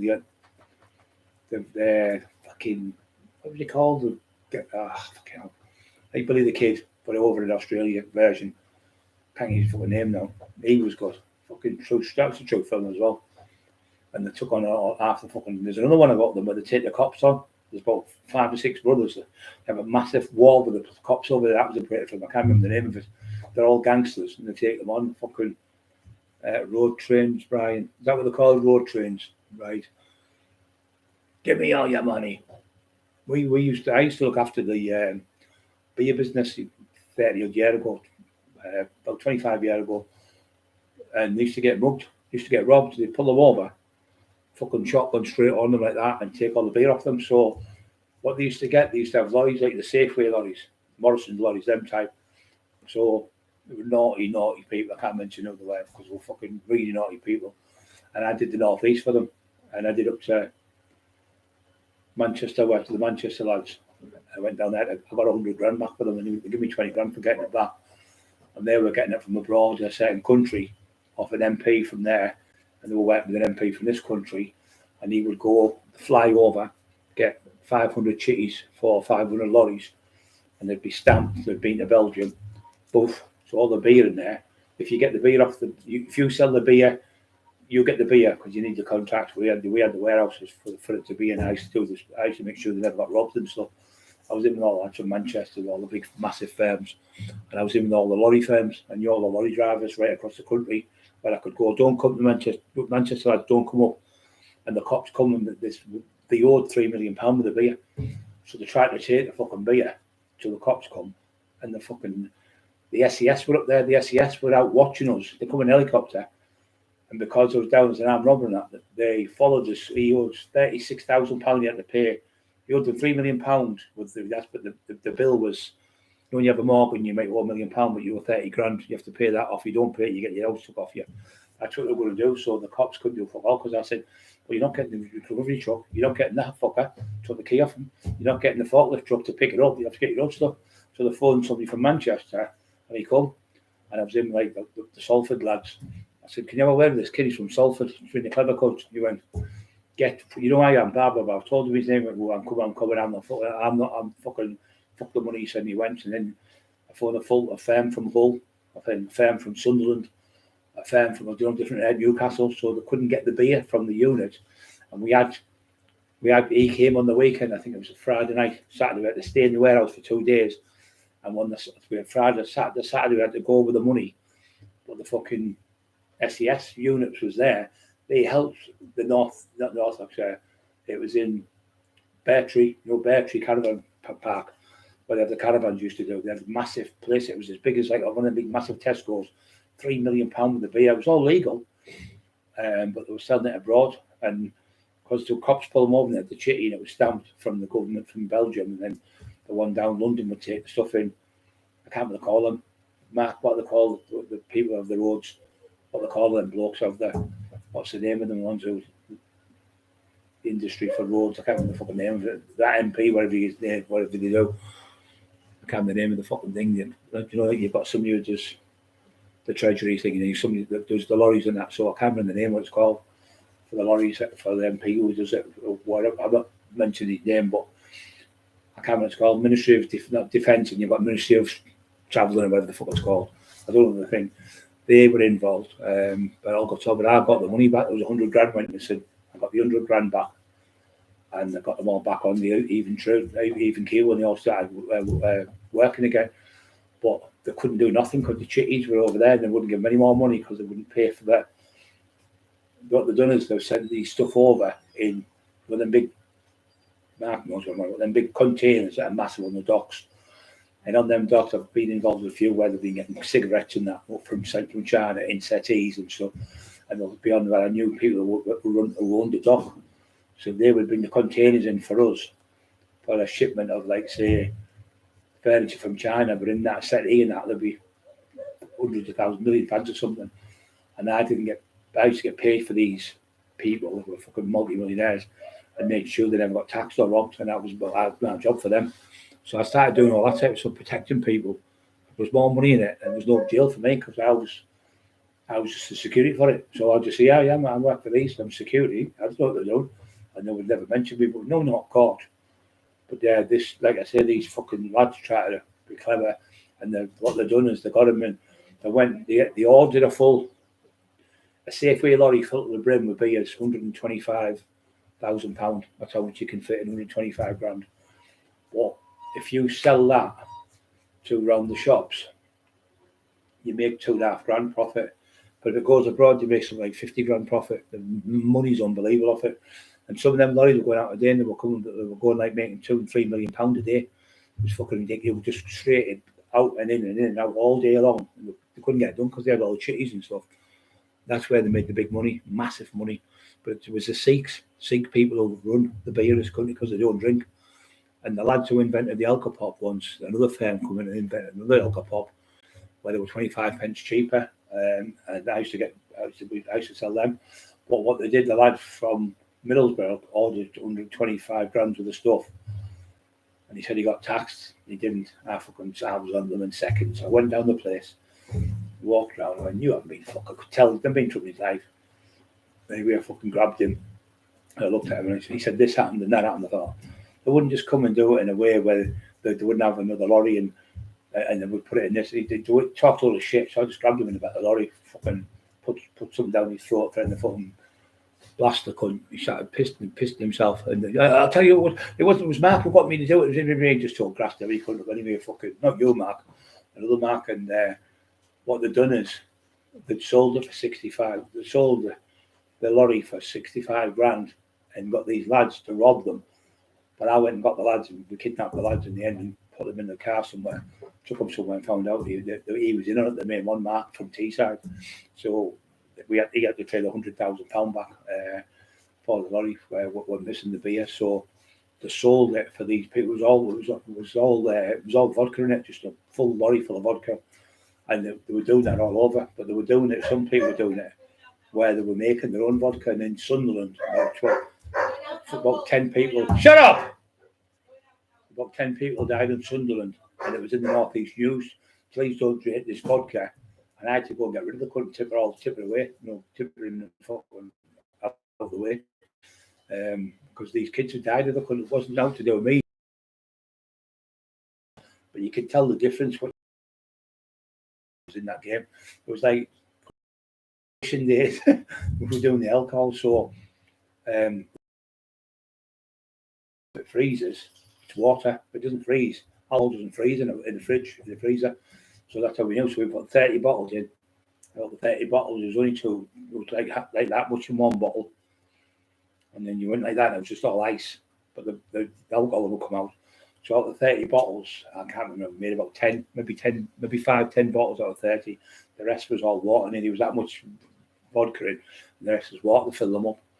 That's how you can find out if they're real, because you put them in the freezer. They get a good kick at them. What were they called? What was he called? I'm trying to think of his fucking name. I remember Umper Stomper, yeah. I remember that was all Crow one. I'm trying to think. Not Elliot Ness. What the fuck am I on about? I'm just trying to think the name of them. Do you know what? My head's fucking fried tonight with this. What are they called?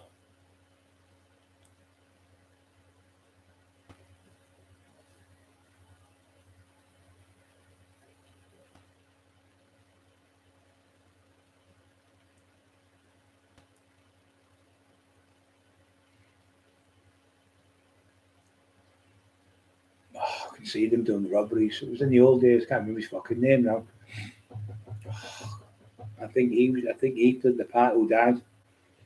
The lad who was on the drugs, but he smoked the cannabis and the stuff together, and he died. River Phoenix, I think he was in the film. I think it was him. Oh my God, it's doing me fucking head in.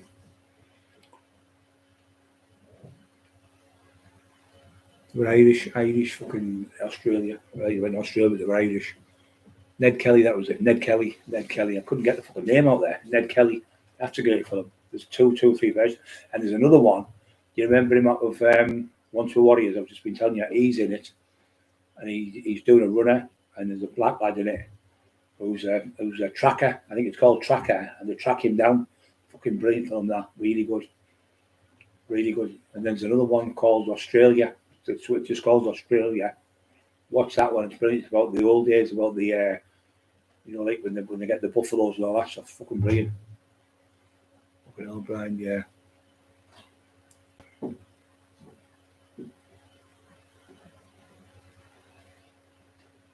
Skip drivers, yeah. Yeah, there was no Mark. There were these two fucking cunts. One was from Manchester. Their firm was half firm up here. A firm from Manchester, but the Manchester lads were in with us. We had it right from London all the way right across the country. And then people start getting greedy, but he's getting 40 grand, we're only getting 35 now, for fuck's sake. They're doing double, they're doing fucking 3 more lorries than you. It's just been greed again. I said, fucking, so they fucked you up. It was £560,000 went missing night to get the cut back. It was wasn't a nightmare. I got it back in the end, but we had the people in the unit with him.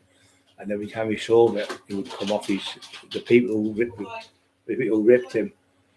But the people who were supposed to be the good people, so I asked for stuff. I went, no, they wouldn't dare. I said, listen, Even I've been ripped for drug dealers and little daft fucking cunts would never think in a million years I'll give you me, wouldn't dare rip me.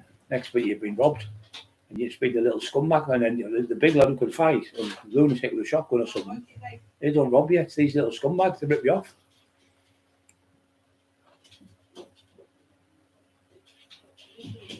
There's 40 feet container take, basic normal size pallets, I'm not sure.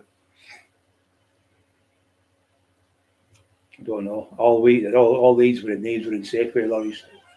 So who's going to pull a Safeway lorry? There were probably people work for them, the companies, and they would put them in there and they'd put them in the Safeway lorries, and they were going in, one out, just all day long, going in the fucking all around 24 hours a day, 7 days a week, straight down to Belgium on the airplane. Both followed shitties back. So when the lorries are coming back, it looks like they've been there and they've been stamped and everything. So it just was all perfect, It went on for so long, but in the end, people started grassing on each other and making statements on each other, and that's how they got caught. And they fucked it up in the end. So they can't do it now, though. It's different now. They've changed it. But that's what they were doing. They're bringing it in containers as well from off the ships and put it on the dock. But the fucking silly cunts put it on the dock where it went at the bottom. So it was going to be 2 months before that fucking one was going to be moved. So, like, in terms of cigarettes, that happened with some Irish lads I was working with. They put 150 grand into a fad deal. And the man who gave him, the one man was getting the stuff from China, and he had a warehouse, factories and shops and that in China, making furniture. And he made them mattresses, like them ones that were like foam mattresses. They came out. He made his own. They were only 120 quid each. Multi-millionaire was, and he was married to a Thai bird. He must have bought her over there, and he was doing it, and he fucked up. He lost the 150,000 pounds with the fucking cigarette money. No, 160,000, sorry. And I got the money back. He never lost it. He fucking pretended he got robbed off these other lads, and he never got robbed from the lads from York. It was. And I knew that was in jail with one of them. I didn't know that many people right around the country, so I just phoned somebody up. So, can you have a word with him? And they'll just have a word, and then you find out in seconds. And they shit themselves. They absolutely shit themselves when you go to their houses. You just wait down the road, 2 cars, one at one end, one at the other, and just pull them in, grab them, put them in the boat, tie wraps on, gone, thing on the mouth, gone, take them somewhere secluded in like one of them lorries, because them lorries are brilliant for interrogating people, because no one can hear you in the middle of nowhere in a fucking lorry container, and they fucking shite themselves.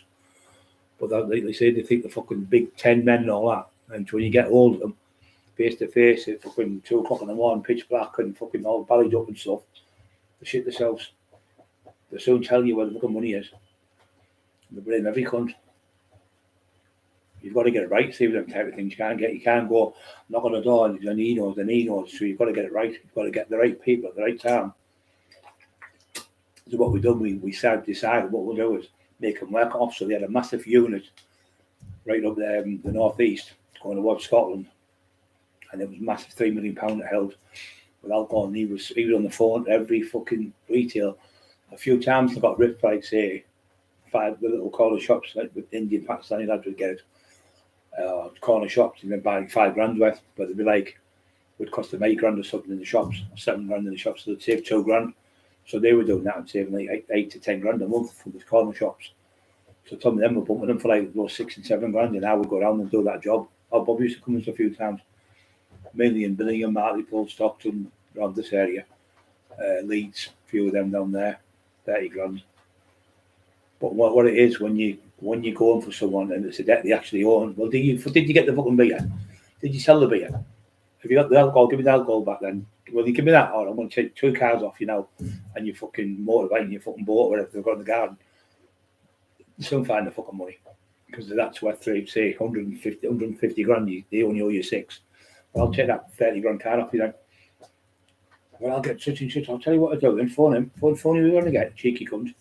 So you'll phone this guy. I'll go, hello, it's me, Brian Cockerill. Is that you, Brian? It's not to do with me, this, I just know him as a friend, and I've only got to there. Tell him who I am, put him on the phone, and then I get him to get the stuff back. So I said, it's your job now, because he's used your name against me. Don't have me coming up for you. You better go. So this bloke, this man's fucking used, saying to him, I'll get such and such under you. Brian. I don't know you are, but I'm going to get my mate.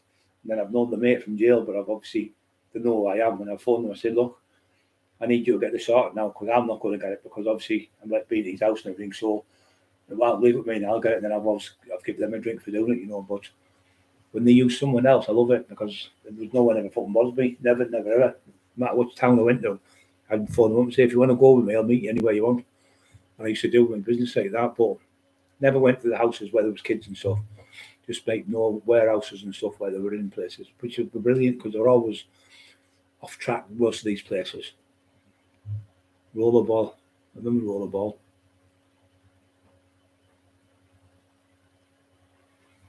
The pallets. I used to get the cigarettes with the pallets, but what these used to do, they used to put them in like settees in there, in big beds and water beds and all that shit. To put them in them. But after what we knew, the people on the dock, we knew with us, they were in on it, you see.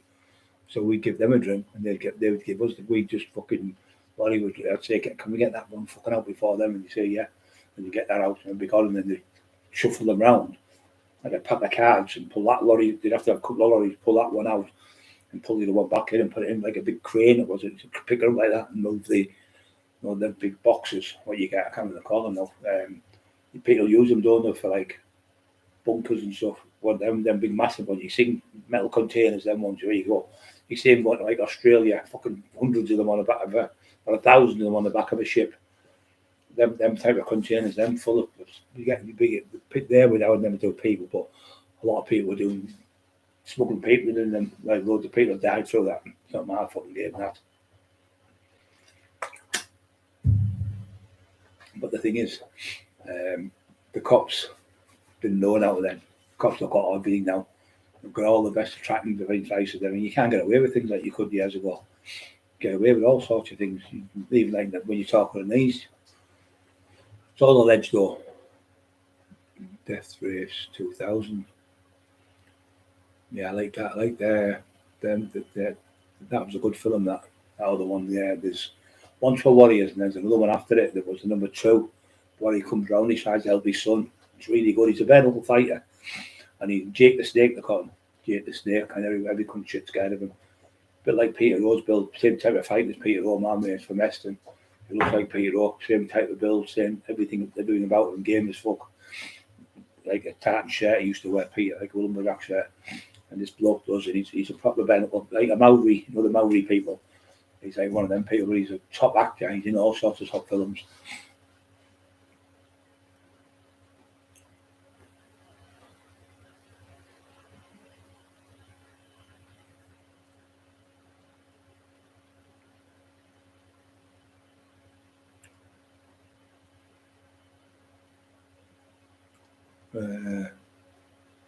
Don't forget to press the like buttons, mate.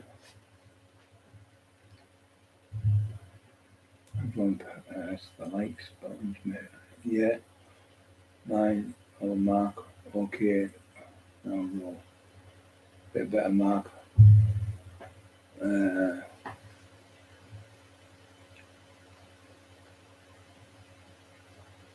Freedom.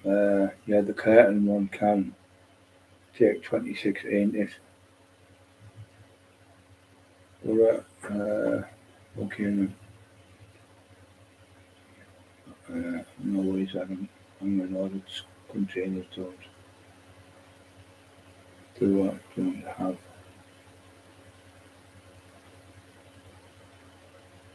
The containers are the best because they were in there and they just, you're talking on a dock, fucking thousands of them. So you've got to have like the number, there's like number 31B, dock 6, C5 and all that shit. You've all got different places for different things. One's furniture, one could be motorbikes, one could be cars, one could be, there's all different types of containers you see. But the B was massive, like 25 years ago, because you could phone it was all legal because you were getting it off the beer companies that make it. Like Camden's beer, say for instance, you'd buy it off them, so they were buying it. So it wasn't illegal what they were doing, it was all legal. But some of it, obviously, people just weren't paid tax on it. So when it wasn't getting taxed, when you were getting the shitties from Belgium, stamped, it looks like they've been there. So once they, where's the shitties for the last 6 months, you just go boof, giving them to the customs or whatever. That's who used to fully the customs. And you'd show the chitties and that, and you get away with it. They couldn't do a thing about it. It went on for years. It went on for about 10 years or something, maybe. There's a documentary about it down London where they're all in and out all day long. The lorries just fucking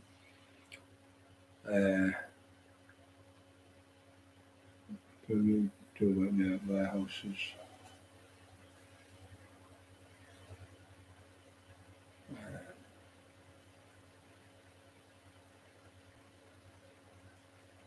That's a ladies on. Brian. Yeah, Mark. Yeah, I know that, mate. You always get idiots coming on, mate. Dentist chair dub. Fucking. Can't you hear me? Can't hear you. We can't hear me. I don't think Mark's in. Yeah, I got confused. Do you go to warehouse? Load containers, Mark. No, did he fuck? He didn't know that like that. He's just a normal lorry driver, Mark. He lives just up the road from me, not far, couple about 5-6 miles away. He's good lad, Mark. Man United under Fergie. Freedom. What now? So they've sacked the manager.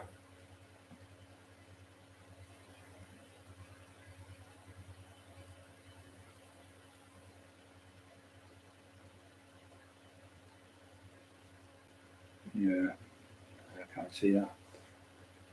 Will win the Fury Usk fight, mate. I like Usk, mate. I really like Usk. I think he's the best boxer on the planet. I'm not sure he'll win the fight because he's a lot bigger than Fury. Usk is a bit of a fighter for me, a lot better fighter. He's got better mobility, like head. He's got better footwork, and he's fucking game as fuck. Really, really good fighter.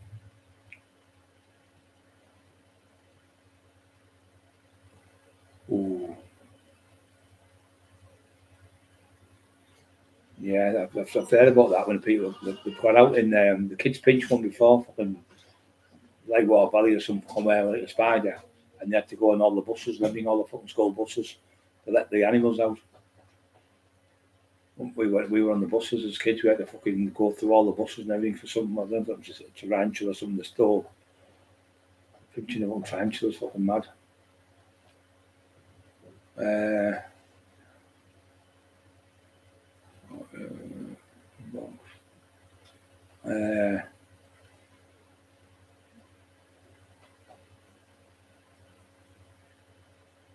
don't know, it's Fury.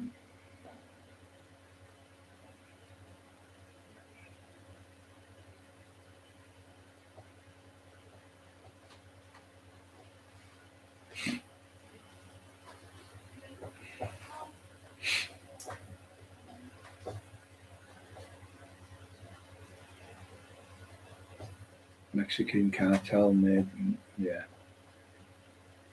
And he cuts just extra time to train.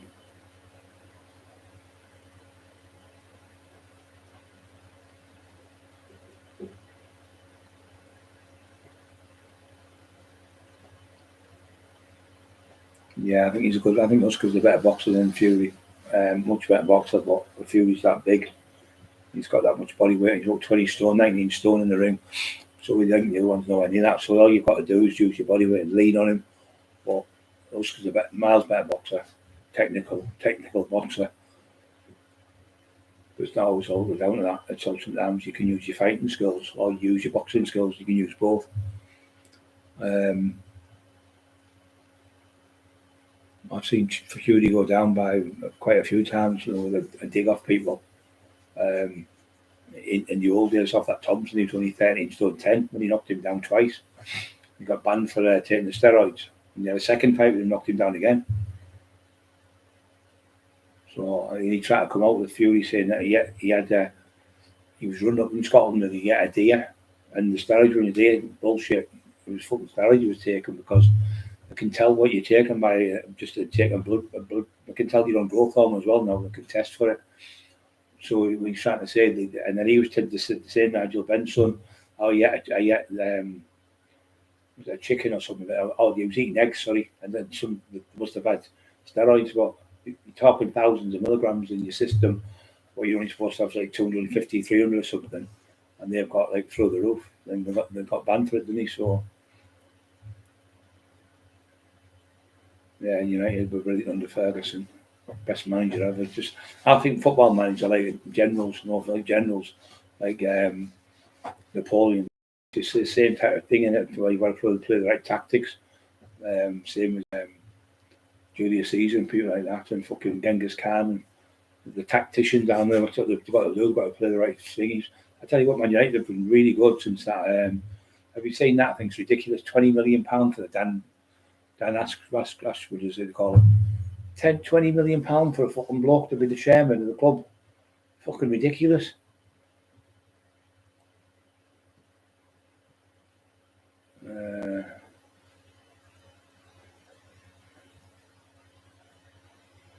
Yeah.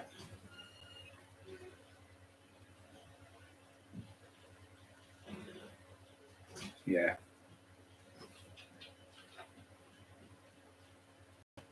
Boxers are, yeah. Yeah, it depends how big you can get people massive when you just lean on you, and the fucking cans are not about because they're that heavy. Doing that when they're leaning on you, about 4 or 5 stone heavy. That's how I would a lot of my fights. Just grabbing people and pulling them down and using your body weight. But obviously you can do that in a ring by just leaning on someone. So if you're leaning on them all the time, they're going to push you off. They're going to push like 19 stone off there, like 16, 17, 15, 16 stone, 4, 5, 3, 4 stone light, and you're doing it all the way through a fight.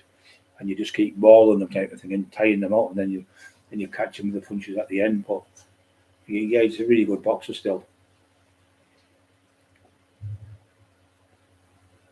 None of them like the old days, like the old fighters and the Tyson ones and that. All them was fucking. You pick 50 top fighters, then there's fucking a handful now of fighters that are. I mean, Tyson was fighting every 6 weeks. These are fighting once every 2 years. That's not fucking boxing. One fight every 2 years, world champion. Absolutely pathetic. Get £100 million for a fucking fight.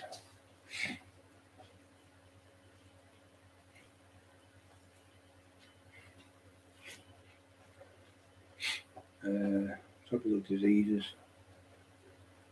Hard to come and autistic you there.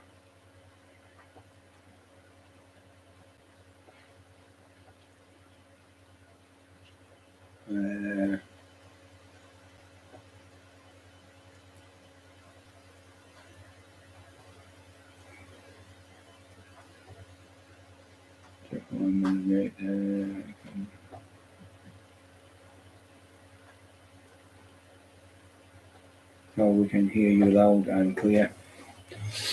There, just blank for 13.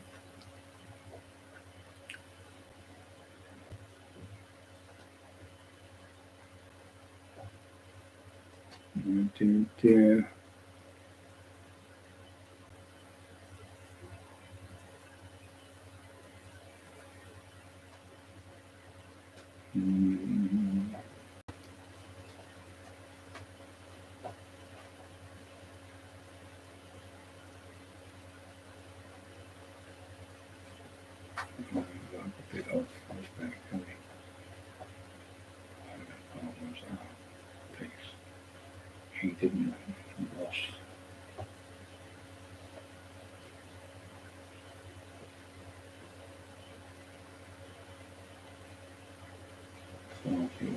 Fix. They do it, don't they? If somebody says to you, look, you're going to make 100 million, well, you're going to make 10 million, and say, look, if you lose the fight, you're going to get 200 million. You're going to take the 200 million, aren't you? Why you have fucking a lifetime opportunity where you can make 200 million fucking pounds, and you just give up in the round, and you get caught with a body shot, or you just go down. Muhammad Ali used to do it. They used to go down. They were getting. He had them all doing it. Don King. The mafia had control of the boxing in the 70s, 50s, 30s, 40s, 50s, 60s, 70s. All the mafia. They would fucking tell them who's going to win, who's not going to win. They didn't do it. They'd never box again. I think it was Sonny Liston. I think it was one of the ones. He got them serious trouble off them. There was another top fighter who was in jail. I can't remember his name. On Black Lad, and he came out and he went for the fight, and he ended up getting killed. They found him dead on a dock somewhere. They just fucking shoot you dead. They're putting fucking like, they'll have like 100 people right around the country putting like, say, 100 grand here, 50 grand, 20 grand, 10 all over the place. And the money just goes up, and that's what they do. Loads of them top fighters have through the fights to make money. And they'll say, right, you're not going to win this one, go down this one. The next time you'll get £10 million, but the next fight you fight, you're going to win the title. They're going to say, yeah, of course they are. They're going to think, well, I can't lose because I'm getting 10 million here instead of fucking £100,000, and I'm going to lose the fight. But the next fight I win, he's going to lose for me. So then everyone puts the money on the other one. Do you know what I mean? So then they think, well, he's going to get beat now. So then you put the money on the next one who just lost. So that's how they used to do it. Don King was the fucking master of it, absolute master. He was absolute master doing it.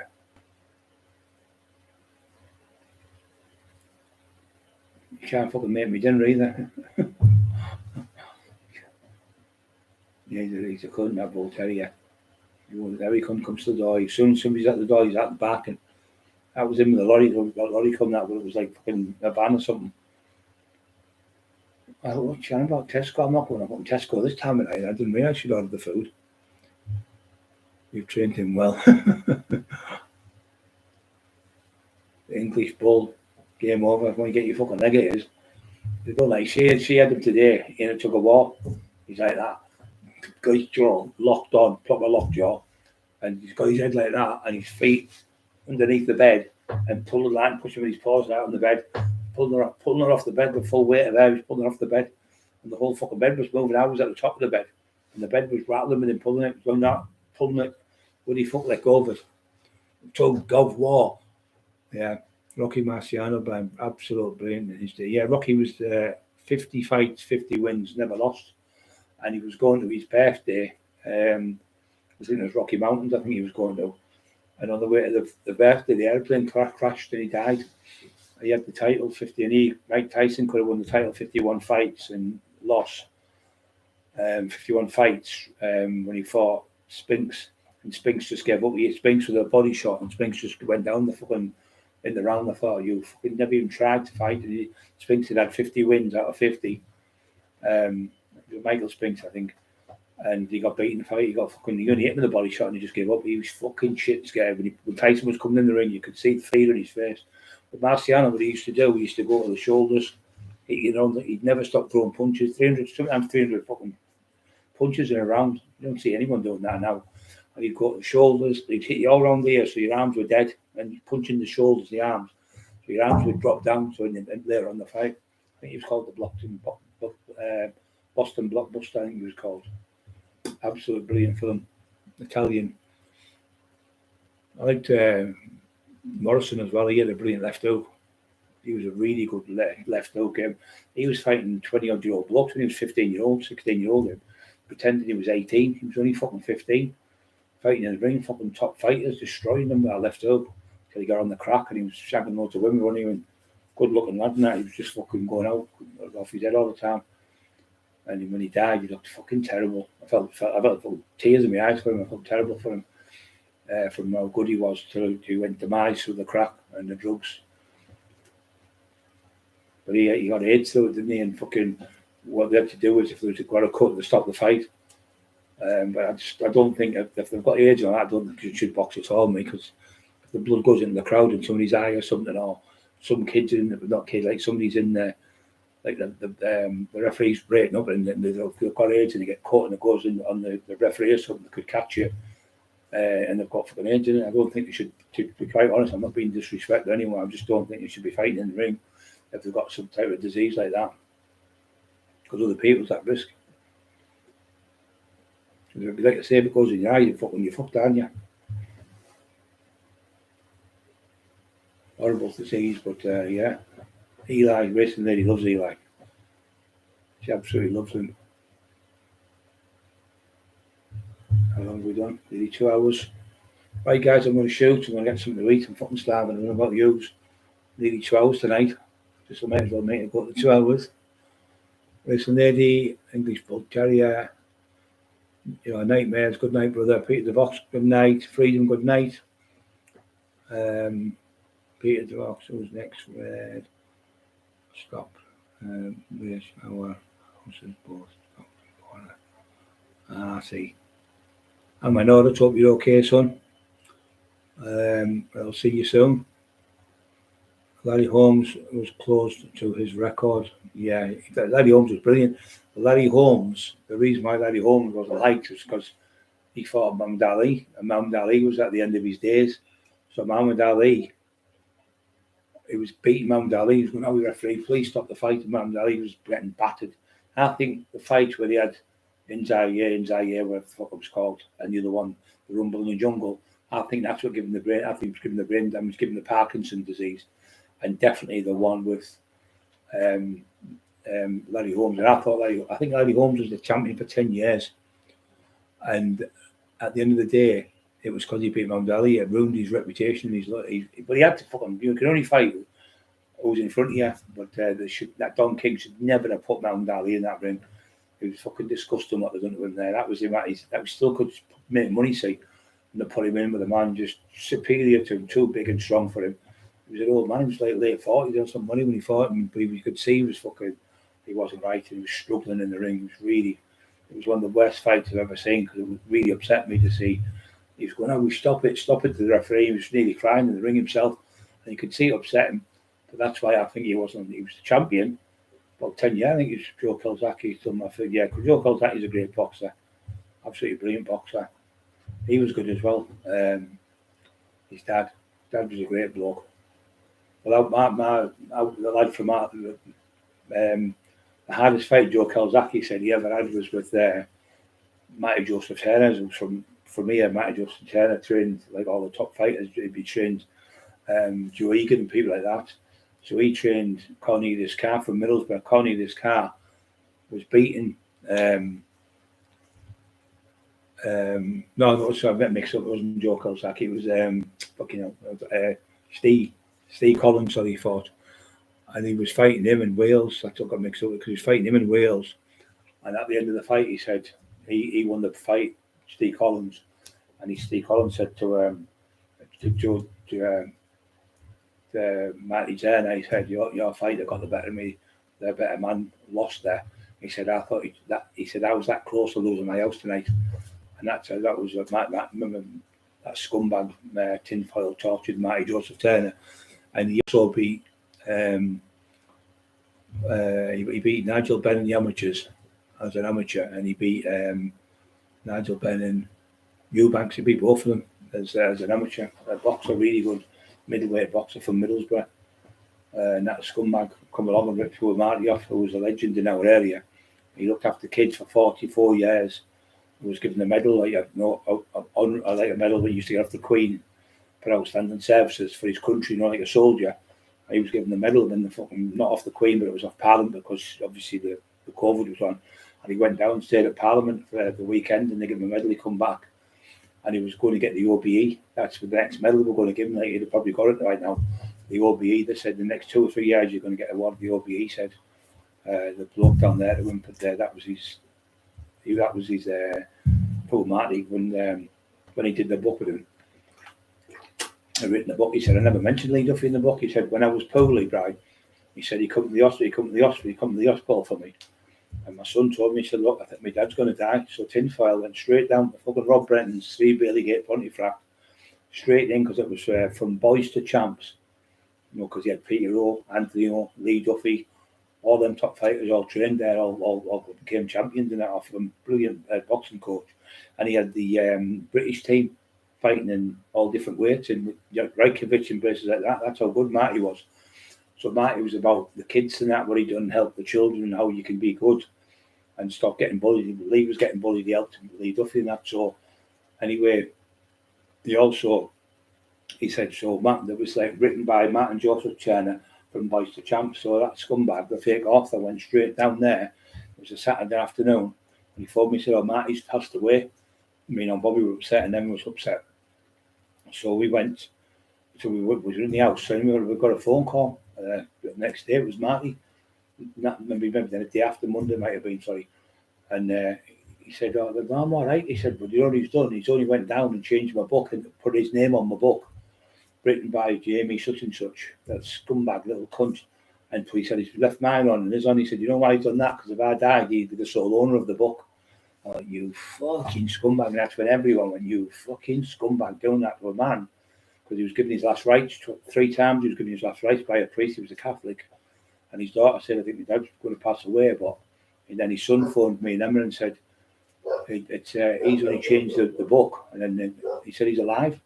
So then Marty phoned him on the Monday and said, I said, come and see me.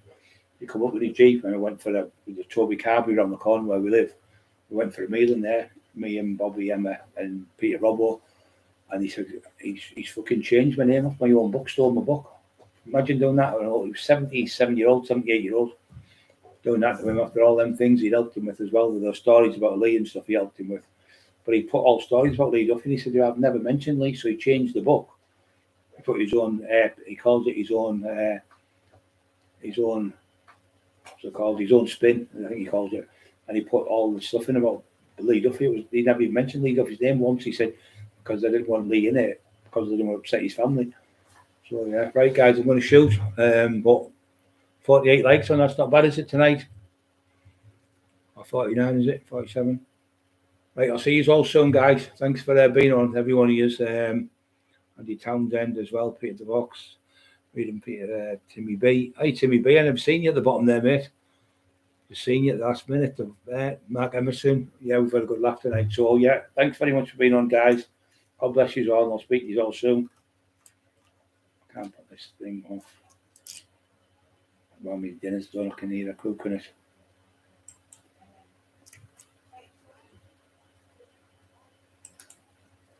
That's it.